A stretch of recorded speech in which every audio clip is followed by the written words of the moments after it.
तो जैसा कि गाइज आप लोगों ने लास्ट एपिसोड के अंदर देख लिया था कि जो लू फैंग था वो ऑलरेडी अपनी सक्लूजन के बाहर आ चुका था और जो मोरुशा होता है वो लू फैंग को एंटरटेन कराने के लिए अलग अलग जगहों के अंदर लेके जाता है। मोरुशा सबसे पहले लू फैंग को एक रेस्टोरेंट के अंदर लेके जाता है, जिसके बाद वहाँ पे बैठ के लू फैंग काफी ज्यादा लजीज खाना खाता है। जिसके बाद जो मोरुशा होता है वो लू फैंग को एक मंगुआ टावर के अंदर लेके जाता है। लू फैंग पूछता है कि ये मंगुआ टावर क्या चीज है। मोरुशा उसे कहता है कि ये काफी ज्यादा सीक्रेट जगह है मास्टर, आपको वहाँ पे जाके काफी ज्यादा मजा आएगा। इस जगह पे काफी सारे अलग अलग प्रैक्टिशनर्स आते हैं अलग अलग जगहों से एंड यहाँ पे आपको काफी सारी वैरायटी के लोग देखने के लिए मिल जाएंगे। कुछ टाइम के अंदर ये मंगुआ टावर के काफी ज्यादा करीब पहुंच जाता है। मंगुआ टावर एक काफी ज्यादा बड़ा टावर था जिसके आसपास काफी सारे फॉर्मेशंस थे एंड साथ ही साथ आसपास भी काफी सारी बिल्डिंग हम लोगों को देखने के लिए मिल सकती थी। यहाँ पे काफी सारे क्रिएचर हम लोगों को उड़ते हुए देखने के लिए मिल सकते थे। साथ ही साथ काफी सारे लोग यहाँ पे मजे कर रहे थे, खाना खा रहे थे एंड यहाँ पे काफी सारे म्यूजिकल इंस्ट्रूमेंट्स भी थे। इसके बाद जो मोरुशा होता है वो लू फैंग से कहता है कि आगे ही मास्टर ड्रीम फ्लावर टावर है जो कि काफी ज्यादा कमाल की जगह है, बस ये जगह थोड़ी सी एक्सपेंसिव है। तभी एक क्रिएचर उड़ता हुआ इन लोगों के पास आता है और इनको ग्रीट करता है। एक्चुअली ये जो बंदा था ये मंगुआ टावर का एक सर्वेंट था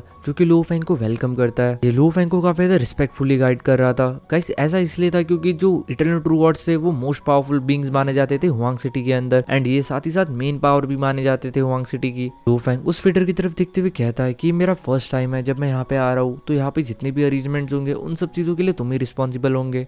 वो वेटर कहता है जरूर सर, मैं आपके लिए यहाँ की सबसे ज्यादा बेस्ट जगह अरेंज करवाऊंगा। के बाद लू फैंग और मोरुशा इस सर्वेंट को फॉलो करता है। जब मोरुशा इतना ज्यादा अंदर जाता है इस मंगुआ टावर के तो वो थोड़ा सा शॉक हो जाता है क्योंकि अभी तक वो इस टावर के इतना ज्यादा अंदर कभी नहीं गया था। क्योंकि जो मोरुशा था उसने अपनी आइडेंटिटी भी हाइड करके रखी थी कि वो एक वॉइड ट्रू गॉड है। सो इसलिए उसको लू फैंग जितना स्पेशल ट्रीटमेंट भी पहले नहीं मिला था। लू फैंग उस फीडर को फॉलो करते करते फाइनली एक अखाड़े के अंदर आ जाता है एंड जैसे ही लू फैंग इस अखाड़े में आता है लू फैंग के पूरी तरीके से होश उड़ जाता है। लू फैंग फिलहाल ऐसी जगह के ऊपर आ चुका था जिस जगह से उसे सख्त नफरत थी। एक्चुअली इस वक्त जो लू फैंग था वो इस वक्त एक अखाड़े के अंदर पहुंच चुका था और इस अखाड़े के अंदर जो ट्रू गॉड लेवल के वॉरियर थे वो लाइफ एंड डेथ बैटल लड़ रहे थे एंड साथ ही साथ चारों तरफ उन लोगों को खून खून बिखरा हुआ मिल सकता था एंड काफी सारी डेड बॉडीज भी पड़ी हुई थी। जो दृश्य था ये देखने में काफी ज्यादा खूंखार और काफी ज्यादा भयानक लग रहा था। अखाड़े के बीचों बीच एक ट्रू गॉड लेवल का वॉरियर देखने के लिए मिल सकता था जो कि पूरी तरीके से खून से लथपथ था और वही उसके सामने 3 और ट्रू गॉड लेवल के वॉरियर थे एंड चारों तरफ इस अखाड़े के काफी सारे लोग बैठे थे। लोगों की फाइट कराने वाले जो लोग थे वो वॉइड ट्रू गॉड लेवल के वॉरियर थे। वही चारों तरफ से जो लोग थे वो पैसे फेंक के और अपनी अपनी बोलियां लगा के इन लोगों को फाइट करवा रहे थे। तभी एक बंदा उठ के कहता है काउ क्यूशन, तुम्हारे जो 10 सर्वेंट है जो कि तुमने इस बैटल के अंदर भेजे थे वो सारे के सारे मर गए, बस ये अकेला बचा हुआ है एंड मेरे तो अभी भी 3 सर्वेंट बचे हुए हैं। ऐसा लग रहा है कि इस बार की ये जो बाजी है ये मैं ही जीतने वाला हूँ। लेकिन तभी वो बंदा कहता है कि नहीं नहीं, मेरा ये जो अकेला सर्वेंट है वो तुम्हारे 3 सर्वेंट के बराबर में है, ये काफी ज्यादा पावरफुल है, तुम बस देखो। जो काउ क्वेश्चन होता है वो अखाड़े के अंदर खड़ा वो अकेले आदमी से कहता है कि देखो अगर तुमने इन तीनों को मार दिया तो मैं डेफिनेटली तुम्हें काफी सारे रिवॉर्ड्स दूंगा एंड अगर तुम हार गए तो मैं तुम्हारी पूरी की पूरी फैमिली को खत्म कर दूंगा। तो चाहे कुछ भी हो जाए तुम्हें ये मैच बिल्कुल भी नहीं हारना है। ये जो बैटल है ये तब खत्म होगा जब एक साइड के सारे सर्वेंट खत्म हो जाएंगे। जब लू फैंग ये सारी चीजें देखता है तो डेफिनेटली उसे ये सब चीजें बिल्कुल पसंद नहीं आती। लू फैंग बहुत अच्छी से जानता था कि ये सारे के सारे जो लोग जो कि इन बैटल्स के अंदर पार्टिसिपेट कर रहे हैं लोग अपनी मर्जी से फाइट बिल्कुल भी नहीं कर रहे, इन्हें जबरदस्ती यहाँ पे लड़वाया जा रहा है। इनकी फैमिली और बाकी लोगों को लाइफ एंड डेथ थ्रेट देके ये सारे जो लोग हैं ये छोटे मोटे ट्राइब के लोग हैं जो कि हुआंग सिटी के अंदर थोड़ा मोड़ा पैसा कमाने के लिए आया है। इन कमीनों ने इन्हें यहाँ पे जबरदस्ती पकड़ के रखा है एंड इनके फैमिली की इनको धमकी दी जाती है कि अगर ये लोग फाइट नहीं करेंगे तो इनकी ट्राइब को खत्म कर देंगे ये लोग। इसके बाद एकदम से जो लू फैंग होता है उसे काफी ज्यादा गुस्सा आ जाता है और लू फैंग इन लोगों की तरफ देखता है गुस्से में एंड जैसे लू फैंग इन लोगों की तरफ देखता है एक इनविजिबल सा ऑरा जो होता है वो पूरे तरीके से चारों तरफ इस हॉल के अंदर बिखर जाता है। अखाड़े के अंदर वो लोग भी फाइट करने वाले थे कि वो लोग भी अपनी अपनी जगह पे पूरी तरीके से अटक चुके थे। टर्नर ट्रू गॉड लेवल के वॉरियर का ऑरा इतना ज्यादा पावरफुल था कि यहाँ पे जितने भी लोग थे वो पूरी तरीके से जम चुके थे एंड सब लोगों की फटके 1000 हो चुकी थी। इसके बाद जो लू फैंग होता है वो उस वेटर की तरफ देखता है गुस्से में और कहता है कि आज मैं काफी अच्छे मूड में था लेकिन ये सारी चीजें दिखा के तुमने मेरा पूरा मूड स्पॉइल कर दिया। सिटी के अंदर तो किसी को भी मारना पूरी तरीके से बैन है, तो इस तरीके से ये लोग खुले आंगे एक दूसरे के साथ कैसे फाइट कर सकते हैं। वेटर कहता है कि ये लोग खुद की मर्जी से फाइट कर रहे हैं, इन लोगों से कुछ कॉन्ट्रैक्ट साइन करवाए गए। बकवास है ये सब, मैं जानता हूँ कि इन्हें जबरदस्ती लड़वाया जा रहा है। लू फैंग काफी ज्यादा गुस्से में कहता है।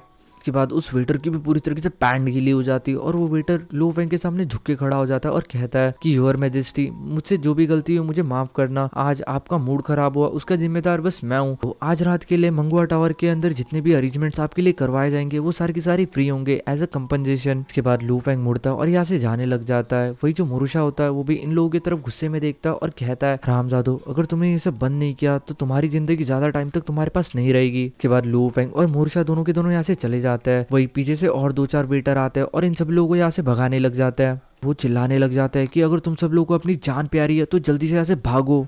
सुप्रीम गॉड काफी ज्यादा गुस्से में लग रहे थे, अगर वो दोबारा से यहाँ पे आते हैं तो यहाँ पे कोई भी जिंदा नहीं बचेगा। नीचे जो वॉरियर्स फाइट कर रहे थे वो काफी ज्यादा शॉक हो जाता है, लेकिन साथ ही साथ वो काफी ज्यादा खुश भी थे। अभी उन्हें लड़ना नहीं पड़ रहा, इसलिए वो जो अकेला वॉरियर होता है वो आसपास अपनी साथियों की डेड बॉडीज को उठाना स्टार्ट कर देता है और अपनी साथियों की डेड बॉडी उठा के यहाँ से जाने लग जाता है। वही वो जो 3 वॉरियर्स थे वो लोग भी अपने अपने साथियों की डेड बॉडी उठा के यहाँ से जाना स्टार्ट कर देते हैं। असल में देखा जाए तो गाइस ये सारे के सारे ट्रू गॉड भी दिल के काफी ज्यादा साफ थे और ये लोग आपस में कभी भी नहीं लड़ना चाहते थे, लेकिन इन लोगों ने इन्हें थोड़ी सी पैसों के लालच में जबरदस्ती कुछ कॉन्ट्रैक्ट साइन करवा के रखे थे। एंड इन लोगों को ये लोग धमकी देते थे कि अगर ये लोग यहाँ पे फाइट नहीं करेंगे तो ये इनकी पूरी की पूरी ब्लड लाइन को खत्म कर देंगे। भाई हम लोगों को मोरुशा और लू फेंग देखने के लिए मिलता है। जो मोरुशा होता है वो लू फेंग से कहता है कि मंगवा टावर एक काफी अच्छी जगह है जहाँ पे काफी सारे लोग एंजॉय करने के लिए आते हैं, बट ये सारे के सारे व्हाइट ट्रू गॉड ये सारे के सारे बड़े बड़े फैमिलीज है एंड इसलिए ये लोग जब यहाँ पे इस तरीके की चीजें करते हैं तो यहाँ के जो वेटर है वो भी इन लोगों को नहीं रोक पाते। लू फेंग कहता है इसलिए इन लोगों का बस एक ही इलाज है कि इन लोगों से जितना जल्दी हो सके उतना जल्दी छुटकारा पा लेना चाहिए, यानी कि इन्हें मार देना चाहिए। मोरुशा होता है वो लू फेंग की तरफ देखता है और मन ही मन सोचता है कि जो उसके मास्टर है वो काफी ज्यादा काइंड हार्टेड पर्सन है। उसके मास्टर के कारण आज वो जो लोग रिंग के अंदर लड़ रहे थे उन लोगों को एक नई जिंदगी मिल गई एंड शायद से वो कुछ टाइम तक और जिंदा रह पाएंगे। वहाँ पे हम लोग को काले कपड़ों के अंदर एक औरत देखने के लिए मिलती है, जिससे तुरंत वो जो वेटर होता है वो लू फेंग को मिलवाता है एंड वो उस लड़की को मिलवाते हुए कहता है कि जो लड़की है इसका नाम है मास्टर सुया एंड ये इस टावर की जो ओनर है उसकी डिसाइपल है। बताया जाता है कि इस टावर की जो ओनर है वो एक इटर्नल ट्रू गॉड है और वो इस टावर के अंदर स्पेशल जगह पे कुछ इटर्नल ट्रू गॉड्स को बुला के कुछ इल्यूजन परफॉर्म करती है, यानी कि जो इल्यूजन होता है ये नॉर्मल से माइनर से इल्यूजन होता है जो कि गेस्ट को एंटरटेन करने के लिए किए जाते हैं। वही मास्टर के सारे जो डिसाइपल्स है वो यहाँ के ट्रू गॉड लेवल के वॉरियर्स को एंटरटेन करते हैं। इनके जो इल्यूजन्स होते हैं वो सच्ची में काफी ज्यादा प्लेजरफुल होता है। आई होप कि लॉर्ड को इनके इल्यूजन्स काफी ज्यादा पसंद आएंगे। जो लू फेंग था उसने अभी 9 नाइटमेयर रिलम को प्रैक्टिस किया था एंड डेफिनेटली वो अभी भी इस चीज को प्रैक्टिस कर रहा था एंड अगर इल्यूजन्स को किसी एनिमी के साथ फाइट करने के लिए नहीं बल्कि किसी को एंटरटेन करने के लिए यूज किया जाए तो डेफिनेटली ये चीज काफी ज्यादा इफेक्टिव हो सकती है, यानी कि मजेदार हो सकती है। के बाद जो लू फेंग होता है उसे एक हॉल में लाके बैठा दिया जाता है।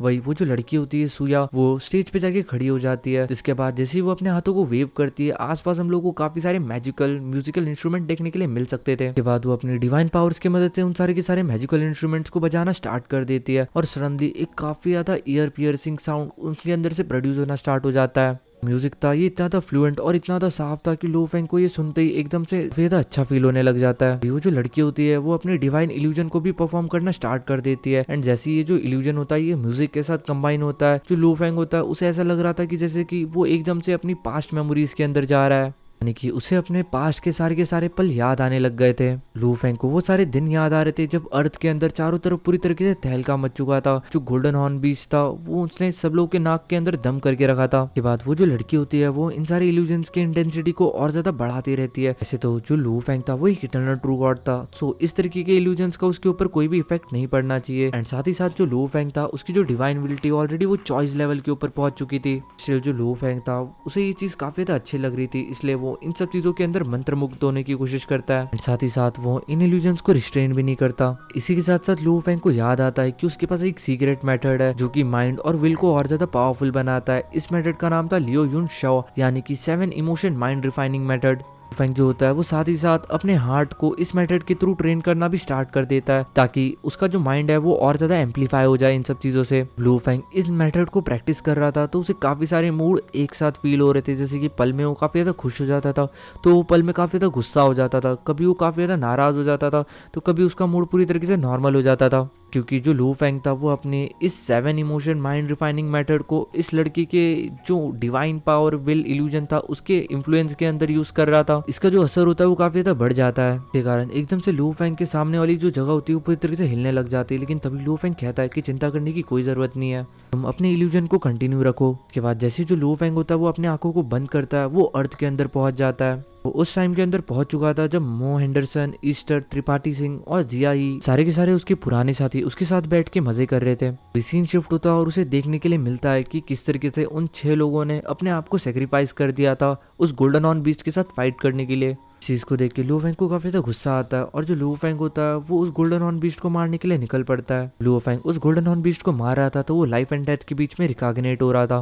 सारी की सारी तो पास्ट की बातें थी, लेकिन क्योंकि जो लू फेंग था वो 7 इमोशन माइंड रिफाइनिंग मेथड का यूज कर रहा था, इसलिए उसके जो इमोशंस होते हैं वो धीरे धीरे आउट ऑफ कंट्रोल जाने लग जाता है और उसके आंखों से पानी आने लग जाता है। वो जो सर्वेंट होती है वो देखती है कि लू फेंग काफी ज्यादा इमोशनल हो रहा है, तो ये चीज देख के वो काफी ज्यादा शॉक हो जाती है कि उनके ये जो छोटे मोटे इल्यूजन्स होते हैं इनका कोई भी असर किसी भी इटर्नल ट्रू गॉड लेवल के वॉरियर के ऊपर बिल्कुल भी नहीं होता। बट इस वक्त जो लू फेंग था उसके टाइम टाइम के ऊपर काफी सारे इमोशन चेंज हो रहे थे। वही जो मोरुशा होता है उसे लू फेंग की काफी ज्यादा चिंता हो जाती है, तो लू फेंग की तरफ जाता है और कहता है कि मास्टर मास्टर आपको क्या हो गया, आप अचानक से इस तरीके से क्यों बिहेव कर रहे हो। लू फेंग इल्यूजन से बाहर आके मोरुशा से कहता है कि वो ठीक है और उसे अभी किसी की जरूरत नहीं है, जिसके बाद जो मोरुशा होता है वो पीछे हट जाता है। वही वो जो वेटर होता है वो लू फेंग को थोड़ी सी और दारू सर्व करता है एंड लू फेंग जमा के दारू पीता है। इस वक्त मोरुशा को कुछ भी समझ नहीं आ रहा था कि अचानक जो लू फेंग है उसका मूड इतना खराब क्यों हो गया। अभी आगे उसकी कोई भी हिम्मत नहीं होती कि वो लू फेंग से कुछ भी पूछे, लेकिन ये चीज बस लू फेंग को पता थी कि जो लू फेंग था वो 7 इमोशन हार्ड रिफाइनिंग मेथड का इस्तेमाल कर रहा था, जिसके लिए बार बार उसे अपने विल को टेम्पर करना पड़ रहा था। अपने विल को टेम्पर और होन करने के लिए लू फेंग उस मैजिशियन की मदद ले रहा था, उसके इल्यूजन्स का हेल्प ले रहा था। जो लू फेंग का मूड खराब था वो कुछ ही टाइम के बाद वापस से ठीक हो जाता है और लू फेंग मन ही मन सोचता है कि अगर इसी तरीके से उसका जो मूड है वो हमेशा खराब रहा और वो हमेशा इमोशनल शॉक के अंदर रहा तो वो पूरी तरीके से पागल हो जाएगा।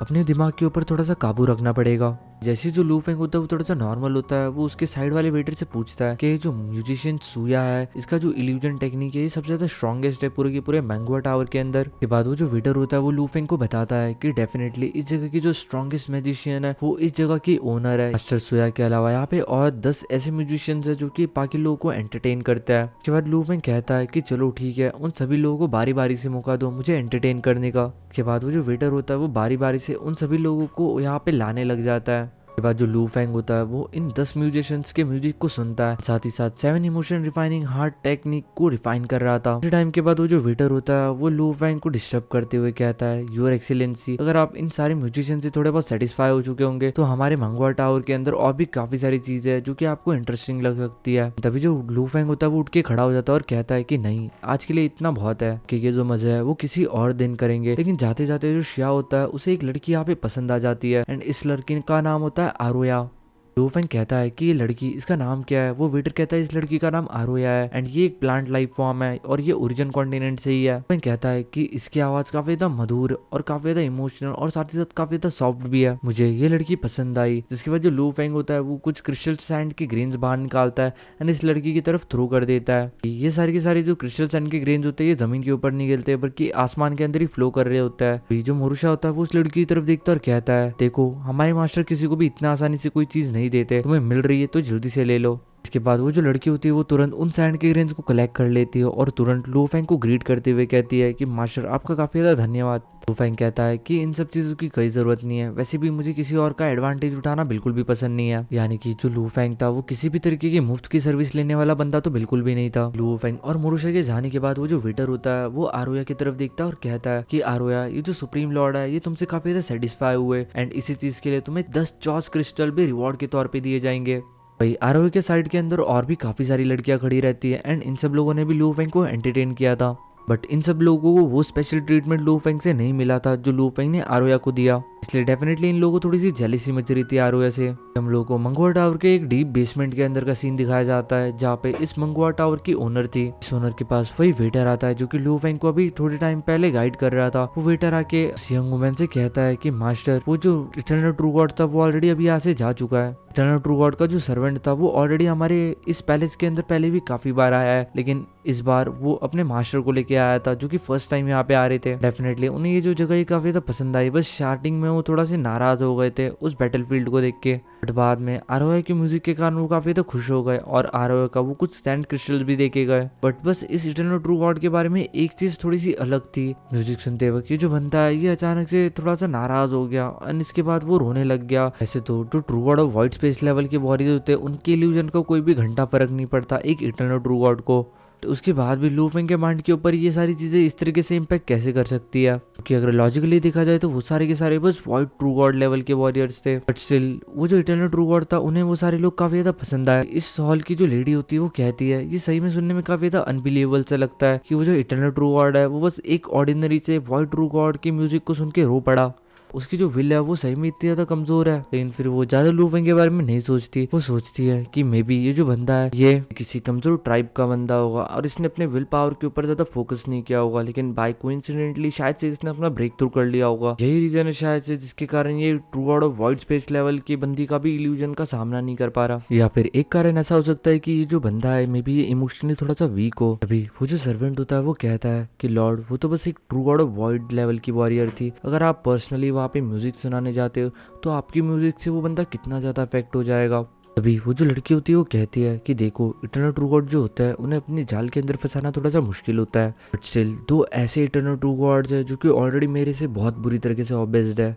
इसके दिमाग में एक तरकीब आती है कि अगर ये लो फेंग को भी अपने लिए ऑब्सेस्ड करा लेती है तो वो उसे अपने इस मैंगुआ टावर के लिए इस्तेमाल कर सकती है। उस करने का मतलब है कि वो लो फेंग को अपना दोस्त बना के एक वॉरियर अपने मैंगुआ टावर की तरफ कर सकती है कि जब भी उसे ज़रूरत पड़े तो लो फेंग उसकी मदद करे। इसलिए वो उस सर्वेंट से कहती है कि देखो जाके उस लड़की को बता दो कि अगले 10 दिनों के अंदर मैं अपना 100 फ्लावर बैंकेट शो ऑर्गेनाइज कराने वाली हूँ, के अंदर मैंगो टावर की ओनर खुद आके वहाँ पे म्यूजिक प्ले करेगी। ये जो चीज होगी ये बस कुछ ही स्पेशल गेस्ट के लिए होंगी।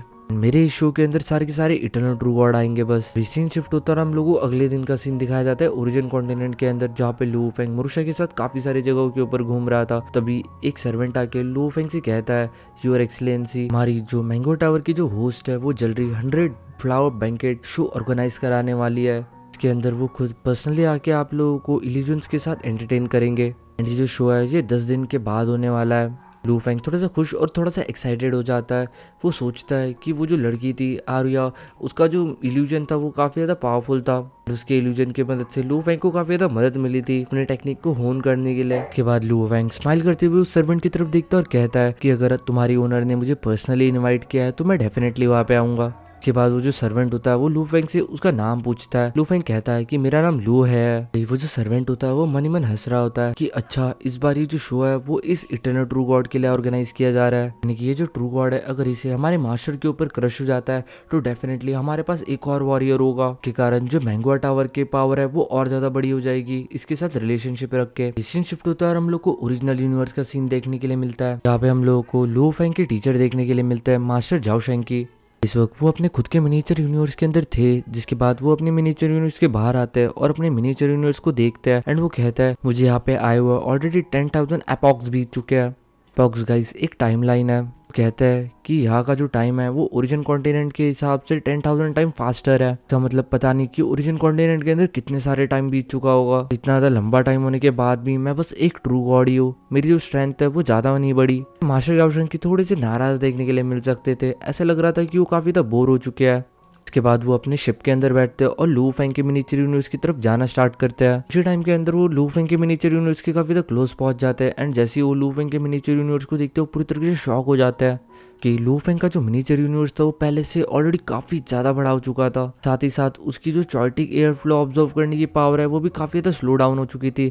इसका मतलब वो समझ चुके थे कि जो लू फेंग की डिवाइन बॉडी है वो ऑलरेडी अपनी लिमिट्स तक ग्रो कर चुकी है। उसके मिनिएचर यूनिवर्स को देख के वो समझ जाता है कि इस वक्त जो लू फेंग की डिवाइन बॉडी है उसकी साइज लगभग 15 बिलियन से 20 बिलियन किलोमीटर के आसपास होगी। मास्टर जाओ शेंग को ये सारी चीजें इसलिए इतनी चीजें बताती क्योंकि वो भी ओरिजिन कॉन्टिनेंट से ही थे। इसके बाद वो काफी ज्यादा एक्साइटेड हो जाते हैं और वो मनी मन सोचते हैं कि लिटरली लू फेंग की डिवाइन बॉडी कितनी ज्यादा बड़ी है उसके करंट लेवल के हिसाब से। वो फ्यूचर के अंदर डिवाइन किंग बन जाएगा तो इवन 8 से 10 डिवाइन किंग्स भी मिलकर अगर उसे मारना चाहे उसके बाद भी वो उसे नहीं मार पाएंगे। अचानक से उनका जो मूड होता है वो फ्लक्चुएट होता है और उन्हें गुस्सा आने लग जाता है और आसपास का स्पेस बुरी तरीके से फ्लक्चुएट करने लग जाता है। वो कहता है कि as long as Lu Feng इसी तरीके से ग्रो करता रहेगा मेरे पास होप है अपने बदले के लिए। तो मास्टर जाओ शेंग थे उनकी जिंदगी बद से बदतर कर दी गई थी उन 3 रूलर्स के द्वारा जो कि फूड किंगडम को रूल कर रहे हैं। लेकिन करंट इन्फॉर्मेशन के हिसाब से फूड किंगडम के अंदर 5 रूलर्स है। लेकिन जो पहले के 3 रूलर थे उन्होंने उनकी सिस्टर, उनकी वाइफ, उनके फ्रेंड्स, उनके भाई, उनके डिसाइपल सभी लोगों को मार दिया था। रेड हैंड वैसे तो वो मास्टर जाओ शेंकी को भी मारना चाहते थे, लेकिन मास्टर जाओ शेंकी जैसे तैसे करके वहां से भाग निकले। ओरिजिनल यूनिवर्स के अंदर आए, उन्होंने लू फेंग को अपना डिसाइपल बनाया, उसे इस हद तक पावरफुल बनाया ताकि लू फेंग एक दिन उनका बदला ले सके। लू फेंग के पास जो सबसे बड़ा ग्रेटेस्ट एडवांटेज था वो थी उसकी डिवाइन बॉडी, जो कि किसी और पर्सन के पास नहीं हो सकती, फिर हो भी सकती है ये हम लोगों को फ्यूचर के अंदर बताया जाएगा। अभी जो मास्टर जाओ शेंकी है वो पूरी तरीके से मंत्र मुक्त हो चुके थे, उन्हें समझ आ चुका था कि जल्दी उनका बदले का टाइम भी आने वाला है, इसलिए वो कहता है कि अभी टाइम आ चुका है कि मुझे भी रिकॉग्नाइट कर लेना चाहिए कि जो मास्टर जाओ शेंकी है उनका जो मिनीचर यूनिवर्स है वो पूरी तरीके से खत्म हो जाएगा यहाँ पे, एंड वो वापस से एक नया जन्म लेंगे ओरिजिन कॉन्टिनेंट के अंदर। ओरिजिन कॉन्टिनेंट के अंदर एक नया जन्म लेने के बाद उनकी पावर्स और साथ ही साथ उनकी मेमोरीज सेम रहेगी या नहीं रहेगी ये तो हम लोग को आगे ही पता चलेगा। उसके बाद फाइनली 10 दिन का टाइम खत्म हो जाता है और जो लू फेंग और जो मोरूशा होता है वो हम लोगों को मंगवा टावर के अंदर देखने के लिए मिल सकते थे। जब ये लोग मंगवा टावर के ऑडिटोरियम के अंदर जाते तो उन लोगों को देखने के लिए मिलता है कि वहाँ पे बस वो लोग थे, ऐसा लग रहा था कि वो लोग यहाँ पे सबसे पहले आए। उसके बाद तुरंत एक सर्वेंट आके लू फेंग को ग्रीट करता है एंड उन्हें एक सीट के ऊपर जाके बैठा देता है। मोरूशा भी उसके साइड में बैठ जाता है। लू फेंग के जस्ट बाद कुछ टाइम के बाद एक और इटरनल ट्रू गॉड लेवल का वॉरियर यहाँ पे आता है स्टीव। वो कहता है कि लगता है कि इस बार भी सबसे पहले मैं ही यहाँ पे पहुंचा हूँ। तभी अचानक से उसकी नजर लू फेंग की तरफ जाती है एंड वो थोड़ा सा शॉक हो जाता है। वो कहता है इसका मतलब मेरे से पहले यहाँ पे कोई और आ गया। भी एक सर्वेंट आके लू फेंग को उस इटरनल ट्रू गॉड के साथ मीटअप करवाता है, यानी कि इंट्रोड्यूस कराता है। इस इटरनल ट्रू गॉड का नाम था इन टियायान। टियानयान काफी ज्यादा फ्रेंडली किस्म का इटरनल ट्रू गॉड था जो कि लू फेंग से मिलता है एंड लू फेंग को भाई कह के बुलाता है। वो कहता है भाई ऐसा लगता है कि तुम अभी अभी हुआंग सिटी के अंदर आए हो, अगर तुम्हें कोई दिक्कत ना हो तो क्या मैं तुम्हारे साथ बैठ सकता हूँ। लू फेंग स्माइल करता है और कहता है कि जरूर, जिसके बाद जो लू फेंग होता है वो मोरूशा को थोड़ा सा कोने में बैठा देता है कि दो इटरनल ट्रू गॉड के नजदीक कोई वॉइड ट्रू गॉड ऐसा बैठेगा या फिर कोई सर्वेंट बैठेगा तो ये अच्छा नहीं लगता। लेकिन जैसे कि हम लोग को ऑलरेडी पता है कि जो मोरूशा है वो भी एक इटरनल ट्रू गॉड है, जस्ट उसने अपनी पावर्स को हाइड करके रखा है। मोरूशा को थोड़ा सा बुरा तो लगता है लेकिन फिर वो कोने में जाके बैठ जाता है और मस्त वहां पे बैठ के दारू वारू पीता रहता है। लू फेंग इन टियानयान की तरफ देखता है और कहता है कि ये सच है कि मैं अभी अभी हुआंग सिटी के अंदर आया हूँ और मेरे बस कुछ ही दोस्त है। इसके बाद इन टियानयान स्माइल करते हुए कहता है भाई चिंता करने की कोई जरूरत नहीं, आज से मैं भी तुम्हारा दोस्त हूँ एंड अगर हुआंग सिटी के अंदर तुम्हें कोई भी प्रॉब्लम आए तो तुम मुझे कांटेक्ट कर सकते हो। आफ्टर ऑल मैं एक गुड वेपन रिफाइनर हूँ और साथ ही साथ मेरी काफी ज्यादा पहचान है इस जगह के अंदर। जब लू फेंग ये चीज सुनता है तो डेफिनेटली थोड़ा सा शॉक होता है, जिसके बाद वो हाथ के अंदर मुंडी हिलाता है और मन ही मन सोचता है जो ब्रदर इन है वो ऑलरेडी पूरे के पूरे हुआंग सिटी के अंदर one of the best weapon refiner है। चीज काफी ज्यादा अमेजिंग है। गाइस वेपन रिफाइन करना इतना ज्यादा आसान नहीं होता। इवन थॉट जब लू फेंग खुद भी चॉस पावर डायग्राम को स्टडी कर रहा था तो उसके दिमाग का दही हो चुका था। लू फेंग को अपने फाउंडेशन लेवल को ब्रेक करने के लिए काफी ज्यादा टाइम लग चुका था। फिर वो सोचता है कि अपने इस नए दोस्त के सहारे शायद से आगे जाके उसको ज्यादा प्रॉब्लम नहीं आएगी। अभी जब ये लोग आपस में बात कर ही रहे थे तभी एक और इटरनल ट्रू गॉड अंदर आता है जो कि इन दोनों की तरफ देखता है, जिसके बाद वो कोने में जाके एक अंधेरी जगह के ऊपर जाके बैठ जाता है और वहां पे जाके दारू पीने लग जाता है। इन टियानयान लू फेंग को बताता है कि ये जो इटरनल ट्रू गॉड है इसका नाम सैंग शियुआन है। वो कहता है कि इस 100 फ्लावर बकेट के अंदर हमेशा दो लोग कभी भी मिसिंग नहीं होते, एक मैं और दूसरा ये सैंग शियुआन। हम एक तरीके से एक दूसरे के राइवल्स है, यानी कि दुश्मन है प्यार के अंदर। लू फेंग ये चीज सुनता है तो थोड़ा सा शॉक हो जाता है। फिर इन टियानयान लू फेंग से कहता है कि जो मंगवा टावर की जो लेडी है, जो ओनर है, वो सही में काफी ज्यादा खूबसूरत है और साथ ही साथ उसकी जो इल्यूजन है वो भी एक अलग ही लेवल के ऊपर है। बट बस बात इतनी है कि वो थोड़ी सी रूथलेस है, यानी कि थोड़ी सी एटीट्यूड वाली, जो कि इन दोनों को भाव नहीं देती। के बाद वो लू फेंग से कहता है जब वो खुद यहाँ पे परफॉर्म करने के लिए आएगी तो डेफिनेटली तुम्हें उनका चार्म दिख जाएगा। के बाद एक यहाँ पे काफी सारे इटरनल ट्रू गॉड आते हैं। इन टियानयान सबके बारे में लू फेंग को थोड़ी थोड़ी इन्फॉर्मेशन बताते रहता है, जैसे कि यहाँ पे लॉर्ड बै आता है जो कि 6 लॉर्ड अलायंस से था। 6 लॉर्ड अलायंस एक हिडन फोर्स है हुआंग सिटी के अंदर, जिसके अंदर कहा जाता है कि 6 इटरनल ट्रू गॉड्स ने मिलकर इस फोर्स को बनाया है। एंड ये जो 6 लॉर्ड अलायंस है ये 19 डार्क फोर्सेस के अंदर से एक है। कुल मिला के पूरे हुआंग सिटी के अंदर ऐसी 19 फोर्सेस है जिसके अंदर से 6 लॉर्ड अलायंस एक है। लू फेंग ये सारी चीजें सुन रहा था तो उसे थोड़ा सा कंफ्यूजन देखने के लिए मिलता है, जिसके कारण जो इन टियानयान होता है वो समझ जाता है कि लू फेंग को यहाँ पे ज्यादा कुछ नहीं पता। इसलिए जो इन टियानयान होता है वो तुरंत लू फेंग को कुछ इन्फॉर्मेशन सेंड करता है। तो ये सारी जो इन्फॉर्मेशन होती है वो 10 क्रिस्टल कॉइल्स की होती है, लेकिन ये जो पर्सन होता है ये लू फेंग को ये फ्री में दे देता है।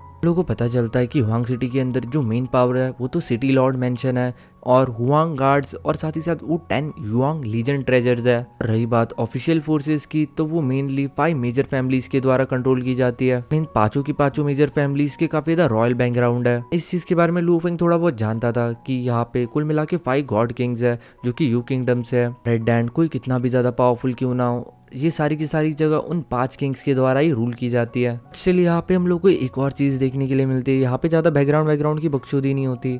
इवन अगर कोई यहाँ पे पावरफुल बैकग्राउंड से बिलोंग भी करता होगा लेकिन वो खुद काफी ज्यादा वीक है, यानी कि कोई ट्रू गॉड जिसका बैकग्राउंड थोड़ा सा अनऑर्डिनरी सा या फिर पावरफुल बैकग्राउंड से बिलोंग करता है, लेकिन अगर वो किसी इटर्नल ट्रू गॉड के चपेटे में आ गया तो वो उसको एक झापड़ में सही कर सकता है। वो कब उसे मार के दफना देगा उस ट्रू गॉड को पता भी नहीं चलेगा एंड वो ज्यादा अपने बैकग्राउंड का इस्तेमाल भी नहीं कर पाएगा। ले यहाँ पे जो बैकग्राउंड वाली बकचोदी है वो पावरफुल लोगों के लिए होती है, जो कमजोर होते हैं उनके लिए यहाँ पे कुछ भी नहीं है। इसी के साथ साथ यहाँ पे और भी काफी सारी वीक फैमिलीज है जो कि यहाँ पे छोटे मोटे बिजनेसेस चलाती है एंड छोटा मोटा कंट्रोल हुआंग सिटी का उनके हाथ में भी है। काफी सारे हिडन फोर्सेस भी है जिनके बारे में किसी को नहीं पता, लेकिन ये लोग काफी ज्यादा पावरफुल है। लू फेंग को ये सारी इन्फॉर्मेशन पता चलती है तो वो मन ही मन सोचता है कि उसका ये जो नया दोस्त है एंटीरियस टियान, ये काफी ज्यादा इंटरेस्टिंग किस्म का बंदा है। उसके बाद एंटियान लू फेंग से पूछता है कि ब्रदर लू है तुम किस फोर्स से हो।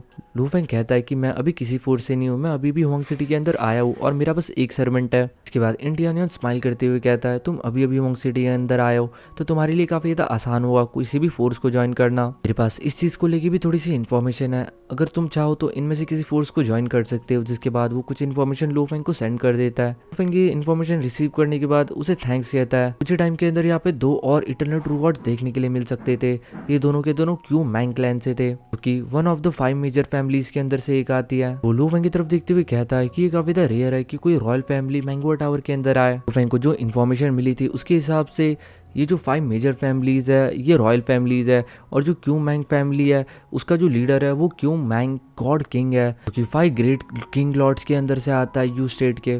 5 मेजर फैमिली से भी कोई इटर्नल ट्रू गॉड यहाँ पे आ सकता था। ये डेफिनेटली थोड़ी सी सोचने वाली बात है एंड ये थोड़ी सी शॉकिंग चीज भी है, साथ ही साथ रेयर चीज भी लगता है कि ये जो मैंगो टावर की ओनर है इसका जो चार्म है ये इंडीड काफी ज्यादा एक्स्ट्रा ऑर्डिनरी है। इसके बाद और भी काफी सारे इटर्नल ट्रू गॉड आते हैं जो कि बस अपने अपने आप के अंदर बात कर रहे होते हैं, और कोई भी इन 2 इटर्नल ट्रू गॉड्स की तरफ नहीं देखता, क्योंकि वो जानते थे कि ये दोनों के दोनों इटर्नल ट्रू गॉड जो है वो क्यू मैंग क्लैन से है, जिनका बैकग्राउंड सही में काफी ज्यादा टेरिफाइंग है। इन लोगों से जल के या फिर इन लोगों से दुश्मनी लेके कोई भी मतलब नहीं था। भी अचानक से एक मिस्टीरियस सा म्यूजिक बजने लग जाता है और आसपास पूरी तरीके से फॉग छा जाता है, और तभी नथिंगनेस में से एक काफी ज्यादा ब्यूटीफुल सा फिगर बाहर आता है। जो बॉडी थी काफी ज्यादा सुंदर और काफी ज्यादा डिवाइन थी। ये डिवाइन बॉडी थी मैंगो टावर की ओनर की, जो कि लॉ ऑफ चार्म को मैनिफेस्ट कर रही थी। उनको देखते ही काफी सारे इटर्नल ट्रू गॉड तुरंत उनको देख के अट्रैक्ट होने लग जाता है। जो लू फेंग होता है वो भी उनसे अट्रैक्ट होने लग जाता है, क्योंकि जो लू फेंग था उन्हें उनके अंदर अपनी वाइफ जूजिन की शक्ल देखने के लिए मिल सकती थी। लू फेंग ये चीज देखता है वो डेफिनेटली थोड़ा सा शॉक हो जाता है और वो कहता है कितनी ही ज्यादा पावरफुल डिवाइन बॉडी है। हर इटर्नल ट्रू गॉड अपने क्लोज वन की फेवरेट क्वालिटीज को इसके अंदर देख सकता है। इतना उसने सोचा था ये उससे ज्यादा अमेजिंग है। के बाद वो जो लड़की होती है वो बोलना शुरू करती है कि आज की रात टोटल 15 इटर्नल ट्रू गॉड है जो कि मेरे शो को अटेंड करने के लिए आया है। ये हमारे मैंगो टावर के लिए काफी ज्यादा ऑनर की बात है। इसके बाद वो कहती है कि आज मैं आप सभी लोगों के लिए एक नया सॉन्ग प्रेजेंट करना चाहती हूँ। होप आप सभी इटर्नल ट्रू गॉड्स को मेरा ये जो सॉन्ग है ये अच्छा लगेगा और आप इसे अप्रिशिएट करोगे। तो देखा जाए तो दो इटर्नल ट्रू गॉड थे वो क्यू मैंग क्लैन से थे, जो कि 5 मेजर फैमिलीज के अंदर आते हैं। वही 5 ट्रू गॉड जो थे वो 9 मेजर डार्क फोर्सेस के अंदर से थे। 8 इटर्नल ट्रू गॉड जो थे वो लू फेंग, इंटियान और बाकी लोगों को मिला के थे। एंड इस तरीके से कुल मिला के 15 इटर्नल ट्रू गॉड यहाँ पे आए थे। ये अचानक से म्यूजिक बजना स्टार्ट हो जाता है और ये लोग पूरी तरीके से मंत्रमुग्ध हो जाते हैं। आसपास काफी सारे स्नोफ्लैक्स भी हम लोगों को देखने के लिए मिल सकते थे, यानी कि बर्फ गिरना स्टार्ट हो चुकी थी।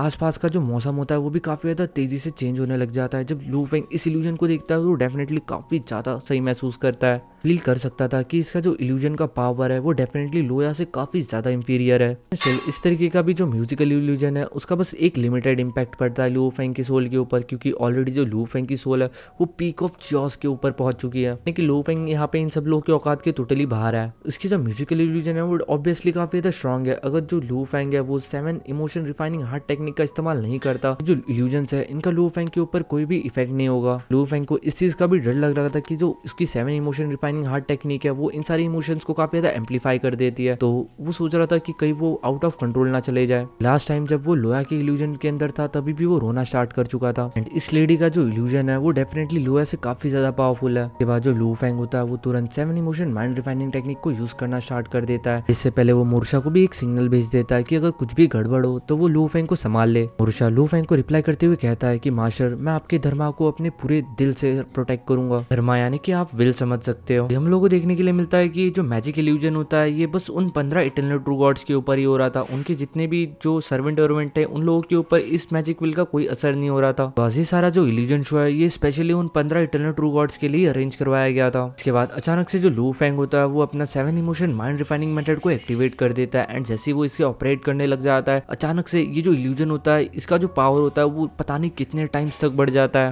लू फेंग को बिल्कुल ऐसा फील हो रहा था जैसे कि वो एक दूसरे वर्ल्ड के अंदर जा चुका हो। हम लोग को वो 2 इटर्नल ट्रू गॉड देखने के लिए मिलता है जो कि इस लेडी से काफी ज्यादा ऑब्सेस्ड थे। वो लोग काफी ज्यादा ध्यान से इसका म्यूजिक सुन रहे थे। हम लोग को वो 2 एलाइड बंदे भी देखने के लिए मिलते हैं जो कि एलाइड क्लैन से थे। वो कहते हैं कि ये जो म्यूजिक है ये काफी अच्छा है बट स्टिल वो जो पुराना वाला म्यूजिक था जिसका नाम था 100 ट्रिब्यूलेशन सॉन्ग वो म्यूजिक का जो असर था वो थोड़ा सा ज्यादा था। लू फेंग था वो क्रॉस लेग करके बैठा हुआ था और इस म्यूजिक को सुन रहा था लेकिन अचानक से हम लोग को देखने के लिए मिलता है वो अपना कंट्रोल पूरी तरीके से खो देता है। उसके बॉडी से इनविजिबल ऑरा काफी ज्यादा तेजी से स्प्रेड होने लग जाता है जो कि आसपास के जितने भी टेबल और चेयर्स हैं उन सभी लोगों को एकदम से शेटर कर देता है यानी कि उसके टुकड़े टुकड़े हो जाते हैं। के कारण आसपास के जितने भी इटर्नल ट्रू गॉड होते हैं वो सबके सब लू फेंग की तरफ देखने लग जाता है क्योंकि सब लोग बुरी तरीके से डिस्टर्ब हो चुके थे। तो इस जगह को पूरी तरीके से फॉर्मेशन से प्रोटेक्ट करके रखा था लेकिन उसके बाद भी लू फेंग का जो ऑरा था वो काफी ज्यादा पावरफुल था। जो बाकी के इटर्नल ट्रू गॉड से वो लोग लू फेंग की तरफ देखते हुए बात करने लग जाते हैं कि ये अजीब सा इटर्नल ट्रू गॉड कौन है। ये अपना कंट्रोल इसने अपना पहले भी कंट्रोल खोल दिया था जब ये 100 फ्लावर बकेट के अंदर था। लिटरली समझ नहीं आता कि इसकी जो विल है ये इतनी ज्यादा कमजोर क्यों है। हम लोग को इंटियायान देखने के लिए मिलता है जो कि अभी अभी शियाओ का नया दोस्त बना हुआ था। वो अचानक से अपनी आंखें खोलता है। वैसे तो इसके भी आंखों में आंसू थे लेकिन इसलिए जो बंदा था इसका पूरा तरीके से आसपास की चीजों के ऊपर अपना कंट्रोल था।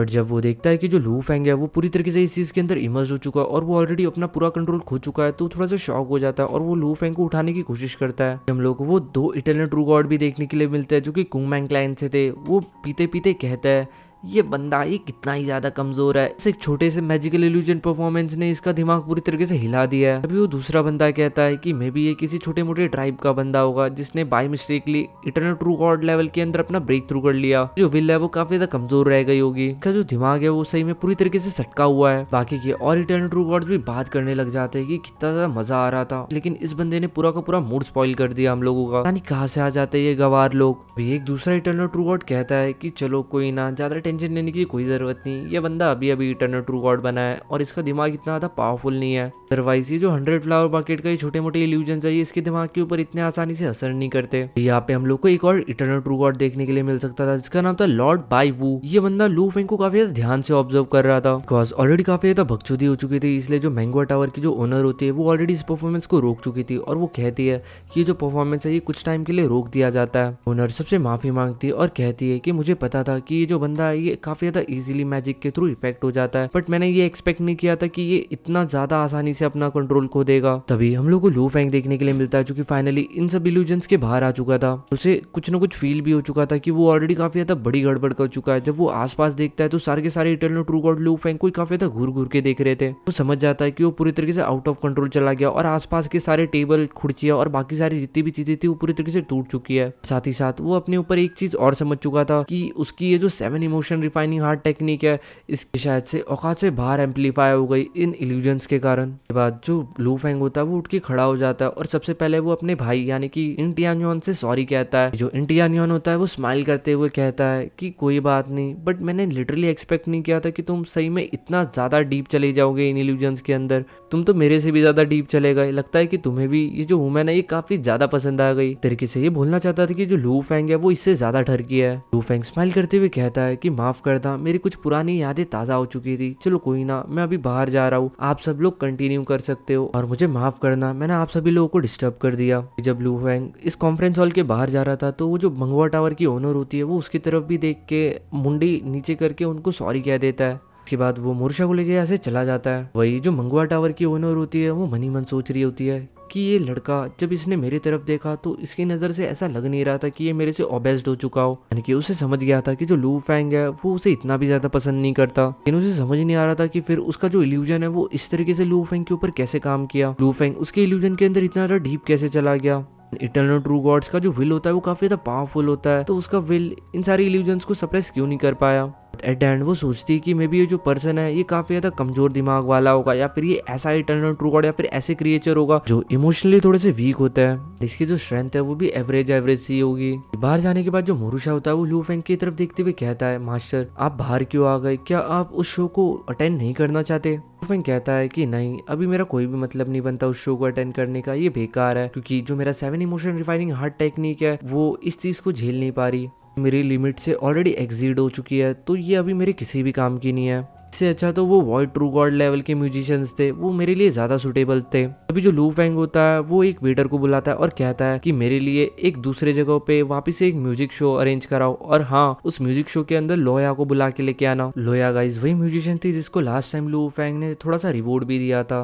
वो जो सर्वेंट होता है वो लू फेंग की तरफ देखते हुए कहता है कि सर हमें माफ करना, लेकिन जो लोया है वो अभी इस वक्त किसी और जगह के ऊपर परफॉर्म कर रही है, अभी शायद से उसे आने में थोड़ा सा टाइम लग जाएगा, तब तक आप हॉल में जाके वेट करिए। वही जो लू फेंग होता है वो तुरंत अपनी विल पावर को एक्टिवेट करता है और उसे तुरंत पता चल जाता है कि जो लोया है वो इस वक्त किस जगह के ऊपर परफॉर्म कर रही है। वही सीन शिफ्ट होता है, हम लोग को आरोया देखने के लिए मिलती है। गाइस लोया और आरोया ये दोनों के दोनों एक ही पर्सन है, बस राइटर ने नाम अलग अलग लिख के रखे है। हम लोग को आरोया देखने के लिए मिलती है जो कि अपनी बॉडी से काफी सारे वाइन्स को बाहर निकाल रही थी और इन वाइन से वो काफी सारे म्यूजिकल इंस्ट्रूमेंट्स को प्ले कर रही थी। जैसे गाइस आप लोगों को पता ही है जो आरोया है वो एक प्लांट लाइफ फॉर्म है। फाइनली हम लोग को देखने के लिए मिलता है जो आरोया होती है वो अपना परफॉर्मेंस खत्म कर देती है एंड जस्ट सभी लोगों को थैंक यू बोल के यहाँ से निकल ही रही होती है। अभी एक यंग मैन उसे रोक लेता है। जो यंग मैन था इसके सर के ऊपर 4 हॉर्न्स हम लोगों को देखने के लिए मिल सकते थे जो कि एक तरीके से क्राउन की तरह दिख रहे थे, यानी कि ताज की तरह। साथ ही साथ इसकी आंखें भी पूरी तरीके से पर्पल कलर की थी। जो पर्सन था ये मॉली क्लैन से था। इसके रोकने के बाद आरोया को ना चाहते हुए भी मजबूरी में रुक के इसकी बात सुननी पड़ी। तभी वो जो बंदा होता है वो आरोया से कहता है कि देखो मैं मंगवा टावर के अंदर बहुत बार आया हूँ और मैंने काफ़ी बार म्यूजिक सुना है एंड उन सारे म्यूजिक के अंदर से मुझे तुम्हारा म्यूजिक सबसे ज़्यादा अच्छा लगता है, तुम सबसे ज़्यादा टैलेंटेड हो, मैं तुम्हें अपनी मॉली फैमिली के अंदर बुलाना चाहूँगा, तुम हमारे मॉली फैमिली के अंदर एक पर्सनल म्यूजिशियन बन सकती हो। आई होप कि तुम मेरे इस ऑफर को डिनाई नहीं करने वाली। आलोया इस चीज़ को सुनती है तो वो काफ़ी ज़्यादा खुश भी थी और काफ़ी ज़्यादा शॉक में भी थी। वो खुश इसलिए थी क्योंकि मॉली क्लैन काफ़ी ज़्यादा बड़ा क्लैन है और वो कुछ टॉप क्लैन्स में से एक आता है, तो अगर उसे ऐसे किसी क्लैन के अंदर परफॉर्म करने का मौका मिलता है तो डेफिनेटली उसकी लाइफ चेंज हो जाएगी। उसे एक और चीज़ पता थी कि अगर उसने मॉली क्लैन को ज्वाइन कर लिया तो मॉली क्लैन के अंदर जाके वो बस एक सर्वेंट बन जाएगी, एक दासी बन जाएगी, इसे जब चाहे तब ये लोग यूज़ करेंगे और वो भी किसी भी तरीके से यूज़ कर सकते हैं, यानी कि थोड़ा बहुत इल इंटेंशंस के साथ भी, आप समझ रहे होंगे। अभी वो जो यंग लॉर्ड होता है उसके साइड में एक और पर्सन बैठा होता है जिसके लाल कलर के बाल होता है, वो उठ के खड़ा हो जाता है और वो कहता है यान मॉली क्लैन का एक जीनियस है और यंग जनरेशन के अंदर वो जल्दी एक इटर्नल ट्रू गॉड बन जाएगा, तो वो तुम्हें पर्सनली इनवाइट कर रहे हैं, तो डेफिनेटली ये तुम्हारे लिए एक ओनर की बात होनी चाहिए। तो इस वक्त तुम इस तरीके से हेजिटेट क्यों कर रही हो? जो आलोया होती है वो कहती है कि मैं इस वक्त मंगवा टावर की म्यूजिशियन हूँ और मैं विदाउट मास्टर की परमिशन इस जगह को नहीं छोड़ सकती। लियान कहता है कि अगर तुम खुद अगर इस जगह को छोड़ना चाहोगी तो उसके बाद जो मास्टर मैंगुआ है वो भी तुम्हें कुछ नहीं कहेगी। आफ्टर ऑल तुम्हें मॉली क्लैन से इनविटेशन आया और मॉली क्लैन की इज्जत तो वो भी जानती है कि जो आलोया थी वो अपनी मास्टर की काफी ज्यादा इज्जत करती थी, इसलिए वो साफ साफ मना कर देती और कहती है कि मैं तुम्हारे साथ नहीं जाना चाहती, मुझे माफ करना। कि आलोया जानती थी कि अगर वो एक बार किसी ऐसी क्लैन के अंदर चली जाती है तो उसके साथ क्या क्या हो सकता है। ये चीज देख के वो जो लाल बालों वाला इंसान था उसको काफी ज्यादा गुस्सा आ जाता है और वो कहता है कि आरोया तुम कौन से क्लैन से हो? तुम लीव फाइन ग्रीन क्लैन से हो। मैंने सही पकड़ा है ना? और वैसे भी मुझे जहाँ तक कि मेरी इन्फॉर्मेशन है वो जो क्लैन है वो हमारे ब्लड पाइथन सोसाइटी के टेरिटरी के अंदर आता है, और जहाँ तक कि तुम्हें पता होगा कि हमारी जो ब्लड पाइथन सोसाइटी है वो one of the 19 dark forces के अंदर से है जो कि पूरे के पूरे हुआंग सिटी के अंदर राज करती है। आरोया इन सब चीजों को सुनती तो काफी ज्यादा डर जाती है, बिकॉज वो समझ चुकी थी कि ये जो लोग है ये उसे उसकी क्लैन को लेके धमकी दे रहा है। वो लाल बालों वाला लड़का कहता है मेरे हिसाब से तुम्हारा जो क्लैन है, तुम्हारे क्लैन के अंदर लगभग 10,000 से ज्यादा ट्रू गॉड्स है और कुछ 9 या फिर 10 के आसपास वॉइड ट्रू गॉड है। लेकिन तभी वो लड़का उठ के खड़ा हो जाता है जिसने स्टार्टिंग के अंदर आरोया को रोका था, जिसके सर के ऊपर पर्पल कलर का क्राउन था। वो उस लाल बालों वालों की तरफ देखते हुए कहता है डुअंग मुआन, तुम्हारी जो स्ट्रेंथ है वो तुम्हारी ब्लड पाइथन क्लब जितनी है और तुम्हारा जो ब्लड पाइथन क्लब है वो बस एक एवरेज क्लैन है। गाइस ये उसे एवरेज इसलिए कह रहा था क्योंकि ये जो बंदा है मॉलिलियन ये मॉली क्लैन से बिलोंग करता है और जो मॉली क्लैन है वो 5 फूट ट्राइब के अंदर आता है। 5 फूट ट्राइब्स के अंदर से 3 ऐसे लीडर्स है जिन्होंने हमारे मास्टर जाओ शेंकी की वो हालत की थी, यानी कि आप देख सकते हो कि इस बंदे का बैकग्राउंड काफी ज्यादा पावरफुल है। अभी तक जहाँ तक कि हम लोगों को बताया गया है अभी तक तो 5 फूट किंगडम को ही सबसे ज्यादा पावरफुल बताया गया है। इसके बाद वो लड़का अलोया की तरफ देखते हुए कहता है मुझे काफी ज्यादा बेकार और काफी ज्यादा घटिया लगी, निकल जाओ यहाँ से। तो अरोया थी उसे अभी कुछ भी समझ नहीं आ रहा था कि अभी उसे यहाँ से जाना चाहिए कि यहाँ पे रुकना चाहिए, क्योंकि जो पैलेस मास्टर डुआंग मुयान थे यानी कि पाइथन ट्राइब वाला बंदा, उसने उसे उसके क्लैन की धमकी दी थी। तभी हम लोग को देखने के लिए मिलता है कि वहाँ पे एक वेटर भागते हुए आता है और यहाँ पे आके कहने लग जाता है मुझे माफ करना मास्टर मोलियन और पैलेस मास्टर डुआंग मुयान, आप लोगों को प्लीज आपस में झगड़ने की कोई जरूरत नहीं है और गुस्सा होने की भी कोई जरूरत नहीं है। सिंस अगर आपने मुझे बुलाया है तो ये मेरे लिए काफी अच्छी बात है, जरूर आपके क्लैन के अंदर परफॉर्म करने के लिए आऊंगी। जो मॉलिलियन होता है उसके फेस के ऊपर एक छोटी सी स्माइल आ जाती है। वही जो डुआंग मुआंग होता है वो थोड़ा सा अजीब सा रिएक्शन बनाते हुए कहता है इस लड़की में गुर्दा तो काफी ज्यादा है। वही वो जो सर्वेंट होता है वो तुरंत अलोया का हाथ पकड़ता है और उसे यहाँ से पकड़ के लेके जा रहा होता है गुस्से में। बट तभी पूरा का पूरा जो हॉल होता है उसके अंदर एक अलग सा ऑरा आ जाता है, जिसके कारण सबके सब जगह के ऊपर ही पूरी तरीके से सुन्न हो जाते हैं, यानी कि इस वक्त कोई भी अपनी जगह से हिल नहीं पा रहा था। एक्चुअली यहाँ पे एंट्री हो चुकी होती है लू फैंग की। काफी ज्यादा गुस्से में उस सर्वेंट की तरफ देखते हुए कहता है फैंगुलाओ तुम्हारी हिम्मत कैसी हुई आलोया को इस छोटे से बच्चे को देने की, पता है कि मुझे आलोया पसंद है तो तुम मेरे परमिशन के बिना ऐसे किसी छोटे से बच्चे को आलोया कैसे दे सकते हो। इस वक्त लू फैंग के यहाँ पे आते ही सबकी बुरी तरीके से फट चुकी थी। मॉली क्लैन के लियान और पैलेस मास्टर डुआंग मू की भी बुरी तरीके से फट चुकी थी, क्योंकि गाइस आफ्टर ऑल ये लोग कितने भी ज्यादा पावरफुल बैकग्राउंड से क्यों ना बिलोंग करे, यहाँ पे सबसे ज्यादा जो मैटर करता है वो है पावर। और लू फैंग चाहे तो लू फैंग एक चुटकी के अंदर यहाँ पे सभी लोगों को खत्म कर सकता है, किसी की भी परमिशन की जरूरत नहीं है। तो ऐसे टाइम के अंदर इनका जो बैकग्राउंड है वो धरा का धरा रह जाएगा। वहाँ पे एक और सर्वेंट आ जाता है जो कि लू फैंग की तरफ देखते हुए कहता है लॉर्ड लू है मुझे माफ करना, ये सब इस वेटर की गलती है। के बाद लू फैंग उस वेटर की तरफ देखते हुए कहता है कि तुम अपना मुंह बंद रखो। इसके बाद यहाँ पे किसी के भी मुंह से एक शब्द नहीं निकल रहा होता। के बाद जो लू फैंग होता है वो तो उन अमीर जादों की तरफ देखते हुए कहता है आज से मुझे ये दोनों यहाँ पे नहीं दिखने चाहिए, अगर ये यहाँ पे मुझे दिखे तो इनके लिए अंजाम बुरा होगा। इसके बाद जो लू फैंग होता है वो उन दो वेटर्स की तरफ देखते हुए कहता है कि तुम दोनों अगर तुम लोग आलोया को प्रोटेक्ट नहीं कर सकते तो ये सारी जिम्मेदारी मेरे ऊपर छोड़ दो। तुम्हें समझ आ रहा है कि मैं तुमसे क्या कह रहा हूँ। रही बात ब्लड पाइथन सोसाइटी और मॉली क्लैन की, अगर तुम अमीरजादों में से किसी को भी कोई भी प्रॉब्लम होगी तो तुम अपने बाप दादा को बता देना कि वो मेरे से आके बात कर सकते हैं, सबको ठिकाने लगा दूंगा। जो लू फैंग होता है वो आलोया और एक वेटर को यहाँ से लेके चला जाता है। भाई जो मोरुशा होता है वो भी लू फैंग के पीछे पीछे जाने लग जाता है और जाने से पहले वो इन सब लोगों की तरफ देखता है और काफी ज्यादा जोर जोर से हंसता है। इन लोगों के जले के ऊपर नमक छिड़क रहा होता है और जाते जाते कहता है कि तुम सब एक नंबर के गवार हो।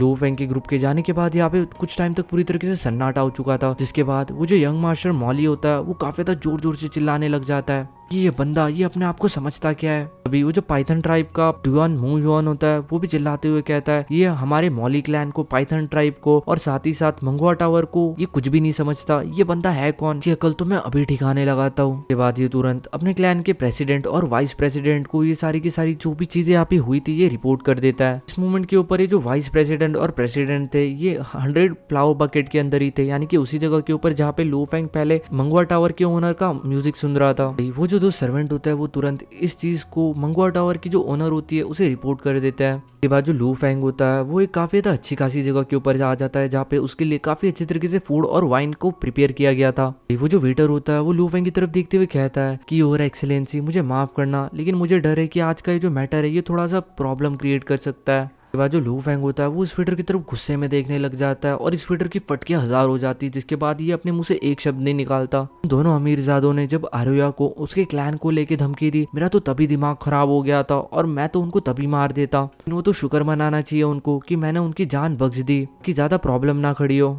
एंड वैसे तो जो लू फैंग है वो इन सब चीजों से ज्यादा डरता नहीं है, वो कब का उन दोनों को मार भी देता। वो सोचता है कि अगर वो उन दोनों को मार देता और ऐसे चला भी जाता है तो इन सब चीजों के कारण जो आरोया है वो काफी ज्यादा बड़े प्रॉब्लम के अंदर फंस सकती है, इसलिए उसने वहां पे उन दोनों को छोड़ दिया था। जिस जगह पे लू फैंग बैठा था उस जगह पे ब्लड पाइथन क्लब का एक मेंबर आता है और वो आके लू फैंग को ग्रीट करते हुए कहता है कि हमारे जो प्रेसिडेंट है इस वक्त वो 100 फ्लावर बकेट को अटेंड कर रहा है। उन्होंने सुना कि कुछ छोटे मोटे माइनर कॉन्फ्लिक्ट्स हुए हैं आपके बीच में और हमारे ब्लड पाइथन क्लब के बीच में, तो उन्होंने आपको इन्वाइट किया है ताकि वो आपसे बात करके इन सारे मैटर को सॉर्ट आउट कर सके। जो लू फैंग होता है वो इसके बात के ऊपर ध्यान भी नहीं देता और अपना वाइन का ग्लास उठाते हुए थोड़ा सा एक चस्की मारते हुए कहता है किसी को मेरे से बात करनी है तो वो खुद आके मेरे से बात कर ले, बस इतना टाइम नहीं कि मैं तुम्हारे प्रेसिडेंट या फिर वाइस प्रेसिडेंट से मिलने जाऊं। तो वैसे भी दिक्कत उन्हें है ना कि मुझे। लू फैंग था वो इन लोगों से बिल्कुल भी नहीं डरता था। जब लू फैंग स्टार्टिंग के अंदर कॉन्टिनेंट ऑफ ओरिजिन के अंदर आया था तो वो शायद से काफी ज्यादा कमजोर था, भले उसके पास उसकी परफेक्ट डिवाइन बॉडी थी लेकिन वो जो उसकी बॉडी थी वो तब पीक कंडीशन के ऊपर ग्रो नहीं हुई थी, के कारण स्टार्टिंग में वो हेडोमो से थोड़ा सा पिट गया था।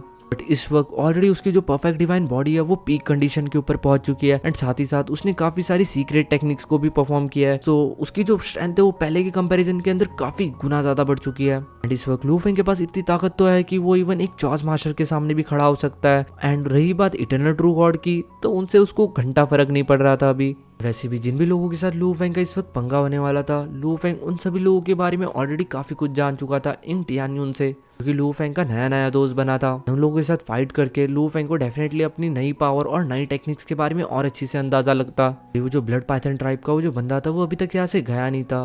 वो लू फेंग से एक और बार कंफर्म करता है कांपते हुए, लॉर्ड लू है, क्या आप सही में लॉर्ड वाइस प्रेसिडेंट को पर्सनली मिलने के लिए बुलाना चाहते हो? सर्वेंट को ये डर था कि जब ये न्यूज़ वाइस प्रेसिडेंट को जाके देगा तो जो वाइस प्रेसिडेंट है वो इसके ऊपर बरस पड़ेंगे। उसके बाद जो लू फेंग होता है वो इस बंदे की तरफ घूर के देखता है और उसके बाद उसके पीछे वाले दरवाजे की तरफ, जिसके कारण लू फेंग की आंखों से एक बीम निकलती है जिसके थ्रू डायरेक्टली जो लू फेंग की आवाज़ होती है या फिर जो भी लू फेंग का मैसेज था वो इनके वाइस प्रेसिडेंट तक चला जाता है। लू फेंग उस सर्वेंट की तरफ देखते हुए कहता है कि तुम्हें चिंता करने की कोई ज़रूरत नहीं है, हमारे वाइस प्रेसिडेंट ऑलरेडी हमारी कन्वर्जेशन को सुन चुका है। के बाद वो जो सर्वेंट होता है ब्लू पाइथन ट्राइब का, वो तुरंत यहाँ से दुम दबा के भाग जाता है। भाई जिस हॉल के अंदर बैठ के लू फेंग चिकन और बाकी सारी चीजें पेल रहा था, उसी हॉल के अंदर हम लोग को आरोया भी देखने के लिए मिल सकती थी, जो कि सही में काफी ज्यादा नर्वस हो चुकी थी। उसे लग रहा था कि उसके कारण ये सारी प्रॉब्लम्स हो रही है।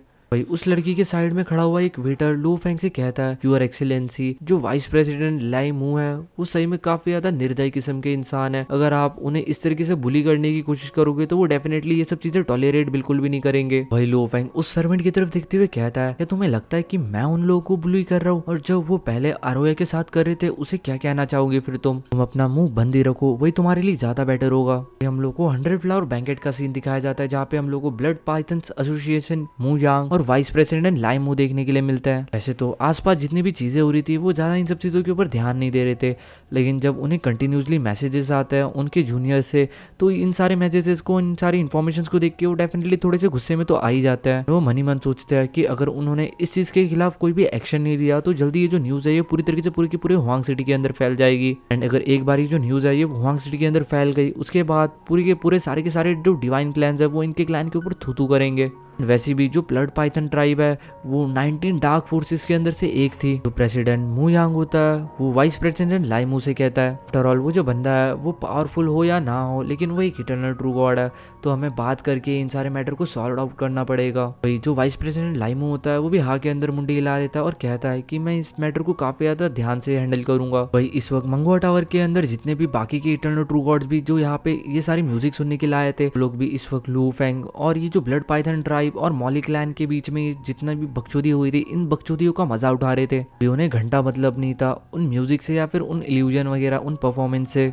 भी तो उन लोगों को ताजी ताजी फाइट देखने के लिए मिलने वाली थी, दो बड़े क्लैंस के बीच में और एक इटर्नल ट्रू गॉड के बीच में। वही वो बाकी के जो इटर्नल ट्रू गॉड होते हैं, जब वो लोग देखते हैं कि किस तरीके से लू फेंग ने फुल एटीट्यूड के साथ वाइस प्रेसिडेंट लाई मू और प्रेसिडेंट मू लाओ ने यहाँ पे बात करने के लिए बुलाया, ये चीज देख के वो सही में काफी ज्यादा शॉक होते हैं और वो मन ही मन कहता है, इस बंदे के अंदर गुर्दा तो है, लेकिन पता नहीं इस बंदे का ये जो गुर्दा ये आ कहाँ से रहा है। बिकॉज वो लोग लू फेंग के पास्ट के बारे में या फिर लू फेंग के बैकग्राउंड के बारे में कुछ भी नहीं जानते थे। उनको लग रहा था कि मे बी जो लू फेंग है वो किसी मिस्टीरियस फैक्शन से बिलोंग करता होगा। जो कुछ भी हो, ये बकचोदी देखने में काफी ज्यादा मजा आएगा। वही जब प्रेसिडेंट मू यांग और वाइस प्रेसिडेंट लाई मू ये देखते हैं कि बाकी सारे इटर्नल ट्रू गॉड इन लोगों के मजे ले रहे हैं, तो उन लोगों को काफी ज्यादा गुस्सा आने लग जाता है। तो मन ही मन कहता है कि हम लोग ये चीज बिल्कुल भी टॉलरेट नहीं कर सकते, इस तरीके से तो उनकी कोई भी इज्जत नहीं रहेगी पूरी के पूरे हुआंग सिटी के अंदर। लेकिन जो प्रेसिडेंट मू यांग था वो थोड़ा सा चालाक था।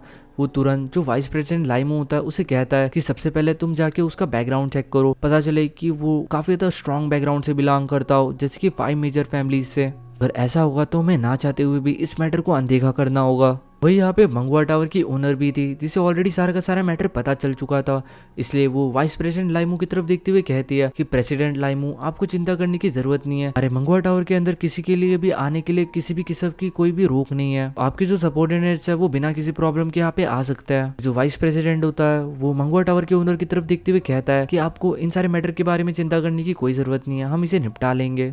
के बाद वाइस प्रेसिडेंट और प्रेसिडेंट लाइमू यहाँ से निकल जाते हैं। वही इन लोगों के जाते ही पीछे पीछे जो मंगवा टावर की ओनर थी वो भी इनके पीछे पीछे जाती है। डेफिनेटली उसको पता था कि ये इटर्नल ट्रू गॉड लेवल के वॉरियर्स की कॉन्फ्लिक्ट्स है जो कि इतने आसानी से सॉल्व नहीं होने वाली। क्योंकि ये सारी की सारी बकचोदी मंगवा टावर के अंदर हुई है तो डेफिनेटली यहाँ के ओनर का वहाँ पे होना काफी ज्यादा जरूरी है। तो यहाँ पे लू फेंग का दोस्त भी हम लोगों को देखने के लिए मिलता है जिसका नाम एंटी आयान था। वो मनी मन सोचता है कि उसका ये जो नया नया दोस्त है लू है, ये सही में काफी ज्यादा गुस्से वाला है। लिटरली सोचा नहीं था कि लू फेंग के अंदर इस किस्म का गुर्दा होगा कि वो ब्लड पाइथन सोसाइटी को इस तरीके से इग्नोर कर देगा। बट मनी मन उसे लू फेंग की चिंता भी हो रही थी क्योंकि वो जानता था कि ब्लड पाइथन सोसाइटी से निपटना इतना ज्यादा आसान नहीं होने वाला। बट वही बाकी के जितने भी ट्रू गॉड्स थे वो सब इन सब चीजों के मजे ले रहे थे। इस वक्त जितने भी इटर्नल ट्रू गॉड थे सभी लोगों की नजर लैक्सिंग पैलेस के ऊपर थी जहाँ पे लू फेंग बैठा हुआ था। वही लू फेंग के पास खड़ा एक वेटर जो होता है वो उसके साइड वाले वेटर से कहता है कि देखो मुझे लग रहा है कि यहाँ पे बहुत बड़ी बकचोदी होने वाली है कि आफ्टर ऑल ये जो मैजेस्टी है इन्होंने ब्लड पाइथन सोसाइटी को प्रोवोक किया है। ब्लड पाइथन सोसाइटी को इस तरीके से ह्यूमिलेट करने का अंजाम डेफिनेटली इतना आसान तो बिल्कुल भी नहीं होगा। जो आलोया होती है वो भी काफी ज्यादा चिंता में होती है क्योंकि उसकी वजह से ये सारी चीजें हो रही होती है। इस पॉइंट तक अब तक तो उसे भी ये चीज अच्छी से समझ आ चुकी थी कि अभी उसका कोई भी रोल नहीं है इन सब चीजों के अंदर और वो बस यहाँ पे अभी एक वॉइड ट्रू गॉड है जिससे यहाँ पे किसी को झाट फर्क नहीं पड़ता। वही जो मोरुशा होता है उसने दरवाजे के ऊपर ही नजर बनाए रखी होती है। जैसे उसे दरवाजे के ऊपर कुछ मूवमेंट फील होती है वो लू फेंग से कहता है कि मास्टर वो लोग आ चुके हैं। लू फेंग होता है वो अभी भी इन लोगों के आने के बाद भी मस्त अपने अकड़ के अंदर दारू पी रहा होता है, इन लोगों की तरफ देखता तक नहीं है। सी वाइस प्रेसिडेंट लाइमू यहाँ पे अपीयर होता है, वो यहाँ पे अपीयर होती है अपना पावरफुल टेरिफाइंग ऑरा यहाँ पे रिलीज कर देता है एंड साथ ही साथ लू फेंग की तरफ काफी ज्यादा ब्लडी ऑरा के साथ देखता है एंड फिर कहता है कि मैंने सुना है कि लॉर्ड लू हे ने मुझे यहाँ पे पर्सनली मिलने के लिए बुलाया है और मैं यहाँ पे आ गया हूँ। भले ये जो सेंटेंस है ये उसने स्माइल करते हुए बोला हो लेकिन उसके फेस के ऊपर साफ साफ हमें उसका गुस्सा देखने के लिए मिल सकता था। जो लू फेंग होता है वो इसकी तरफ ध्यान नहीं देता और दारू पीते हुए कहता है अगर तुम्हारे पास कुछ बोलने के लिए है तो बोलो वरना तुम यहाँ से दफा हो सकते हो। जैसे वाइस प्रेसिडेंट लाइमो इस चीज को सुनता है तो उसे काफी ज्यादा गुस्सा आता है लेकिन स्टिल उसके बाद भी वो जोर जोर से हंसने लग जाता है गुस्से में। भाई मंगवा टावर की ओनर भी इस वक्त तक यहाँ पे आ चुकी थी। भाई जो वाइस प्रेसिडेंट होता है वो लू फेंग की तरफ देखते हुए कहता है मैंने सुना है कि तुम काफी ज्यादा एरोगेंट हो और तुम मॉली क्लैन, मंगवा टावर और ब्लड पाइथन एसोसिएशन को बिल्कुल भी सीरियसली नहीं लेते। आखिर तुम हो कौन और तुम अपने आप को क्या ही समझते हो? वैसे तो मैं शांति से तुम्हारे साथ ये मैटर सॉल्व करने के लिए आया था क्योंकि ऑलरेडी तुमने इतना ज्यादा बकीती पेल दी है तो मैं तुम्हें एक लास्ट मौका देता हूँ 10,000 कॉस्मिक सैंड मुझे तो एज अ अपोलॉजी और उसके बाद मैं भूल जाऊंगा कि हम लोगों के बीच में ऐसा कुछ हुआ था। वो एक इवल स्माइल देने लग जाता है। वही जो लू फेंग होता है वो उसकी तरफ देखता है और कहता है क्या एपोलॉजी? एपोलॉजी मेरा की समझ जाओ गाइस आप, अगर कुछ इंपॉर्टेंट बोलना हो तो बोलो वरना दफा हो जाओ यहाँ से। वही बाकी की जो इटर्नल ट्रू गॉड्स है जो कि 100 फ्लावर बकेट से ये सारा तमाशा देख रहे थे वो मस्त पॉपकॉर्न उठा के खड़े हो जाते हैं और ये तमाशा देख रहे होते हैं। उनको काफी ज्यादा मजा आ रहा होता है। उन्हें अपने सपने के अंदर भी एक्सपेक्ट नहीं किया था कि एक इटर्नल ट्रू गॉड जिसने 100 फ्लावर बकेट के छोटे मोटे इल्यूजन फंक्शन के अंदर अपना कंट्रोल खो दिया, उसके अंदर इतना ज्यादा घमंड और साथ ही साथ इतना ज्यादा एरोगेंस और इतना ज्यादा गुर्दा भी हो सकता है। जिसके बाद ही जो वाइस प्रेसिडेंट लाइमो होता है उसे काफ़ी ज़्यादा गुस्सा आ जाता है एंड वो अपने हाथों को फैलाता है और उसके हाथों के अंदर आ जाता है एक बहुत बड़ा सा हथियार जो कि कुछ एक कुल्हाड़ी जैसा दिख रहा था। उसके बाद तुरंत उसका जो ऑरा होता है वो चारों तरफ फैल जाता है एंड सडनली वो लू फेंग के ऊपर अटैक कर देता है और इवन इसका ये जो फर्स्ट मूव था ये उसका one of the most powerful move था बिकॉज वो इन सारी बकीती को एक ही बारी के अंदर खत्म कर देना चाहता था। और कुछ ही सेकंड्स के अंदर जो प्रेसिडेंट लाइमो होता है वो लू फेंग के सामने आ जाता है। तभी जो लू फेंग होता है वो जेंटली अपने हाथों को लहरा देता है और उसका जो हाथ होता है वो एक नाइफ बन जाता है जो कि लाइफ एंड डेथ नाइफ था। अभी उसकी टेक्निक का नाम था। देखने से ऐसी लगती थी जैसे कि लू फेंग ने कुछ किया ही ना हो। लू फेंग के छूते ही वो जो हथियार था उसके हाथों के अंदर उसके ऊपर क्रैक आ जाता है। वो जो हथियार होता है वो नीचे की तरफ हो जाता है और जो लू फेंग का हाथ होता है वो सीधा उसके सामने वाले अपोनेंट के छाती के अंदर घुस जाता है एंड लू फेंग ने एक ही बारी के अंदर ही जो सामने वाला बंदा था वाइस प्रेसिडेंट इसका दिल निकाल के अपने हाथों के अंदर ले लिया था। चारों तरफ खून खून हो जाता और सब लोग बुरी तरीके से शॉक हो जाता है कि लू फेंग ने जस्ट अपने एक रैंडम मूव से सामने वाले इटर्नल ट्रू गॉड लेवल के वॉरियर का हार्ट अपने हाथों के अंदर ले लिया। डेफिनेटली अभी तक मरा नहीं था लेकिन वो किसी भी पल मर सकता था अगर लू फेंग ने इसके हार्ट को पिचका दिया तो। के बाद जो वाइस प्रेसिडेंट लाइमू थी उसकी फटके 1000 हो चुकी थी और उसे लू फेंग के सामने अपनी औकात भी पता चल चुकी थी। जिसके बाद उसका जो दिल होता है उसके ऊपर हम लोगों को वाइस प्रेसिडेंट लाइमू की एक छोटी सी शक्ल देखने के लिए मिलती है जो कि रोते हुए लू फेंग से कहती है मर्सी मर्सी मुझे माफ कर दो, मेरे ऊपर दया दिखाओ। जो मंगवा टावर की जो वो लेडी थी उसकी भी पूरी तरीके से फट चुकी थी और वो लू फेंग की तरफ देखते हुए कहती है कि लॉर्ड लू है प्लीज इनके ऊपर थोड़ी सी दया दिखाओ, आप हमारे मंगवा टावर के ओनर्ड गेस्ट हो, प्लीज मंगवा टावर की थोड़ी सी इज्जत करके इन्हें छोड़ दीजिए। जो लू फेंग होता है वो स्माइल करते हुए उस इटर्नल ट्रू गॉड के हार्ट की तरफ देखता है यानी कि उस दिल की तरफ जिसके ऊपर लाइमू की शक्ल हम लोगों को देखने के लिए मिल सकती थी। उससे कहता है वैसे तो मैं तुम्हें मार सकता था लेकिन मैं यहाँ की ओनर काफी तो खूबसूरत है इसलिए उसके कहने के ऊपर तुम्हारी जान बख्श देता हूँ।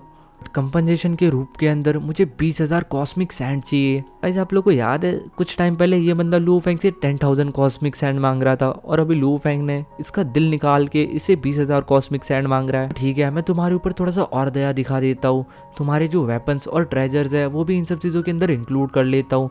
तो उन सब चीज़ों के हिसाब से 8,000 उसमें कट गए, तो तुम्हें अभी बस 12,000 कॉस्मिक सैंड देना है। मुझे बस 12,000 कॉस्मिक सैंड दो और मैं तुम्हारी जिंदगी बख्श दूंगा। अगर तुम मुझे नहीं देना चाहते तो फिर अपनी जिंदगी भूल जाओ। ऐसे भी तुम्हारे दिल को मुझे अपने हाथों से मसलने में काफी ज्यादा सुकून प्राप्त होगा। इसी मोमेंट के ऊपर हम लोग को वो सारे इटर्नल ट्रू गॉड्स के भी फेसेस देखने के लिए मिलते हैं जो कि 100 फ्लावर बैकेट से इस वक्त लू फेंग को देख रहे होते हैं। लोगों ने लू फेंग का इनविजिबल प्रेशर भी देख लिया था। कुछ टाइम पहले ये सब लोग मिलकर लू फेंग का मजाक उड़ा रहे थे और उन लोगों को लग रहा था कि लू फेंग काफी ज्यादा कमजोर है, लू फेंग का विल पावर काफी ज्यादा कमजोर है और लू फेंग ने शायद से गलती से अपना ब्रेक थ्रू कर लिया है। बट इस मोमेंट के ऊपर उन लोगों को पता चल चुका था कि लू फेंग ऐसा बंदा है जिससे डेफिनेटली कोई भी इस तरीके से नहीं भिड़ सकता। लू फेंग ने जस्ट एक रैंडम मूव से यहाँ के प्रेसिडेंट का जो दिल है वो उखाड़ के अपने हाथों के अंदर ले लिया था। समझ चुके थे कि अभी पूरे के पूरे हुआंग सिटी के अंदर एक क्रांति आने वाली। एक काफी ज्यादा पावरफुल मॉन्स्टर ने हुआंग सिटी के अंदर अपना कदम रख दिया है। वही वो जो इटर्नल ट्रू गॉड का हार्ट था वो रोने लग जाता है और कहता है कि लाइमो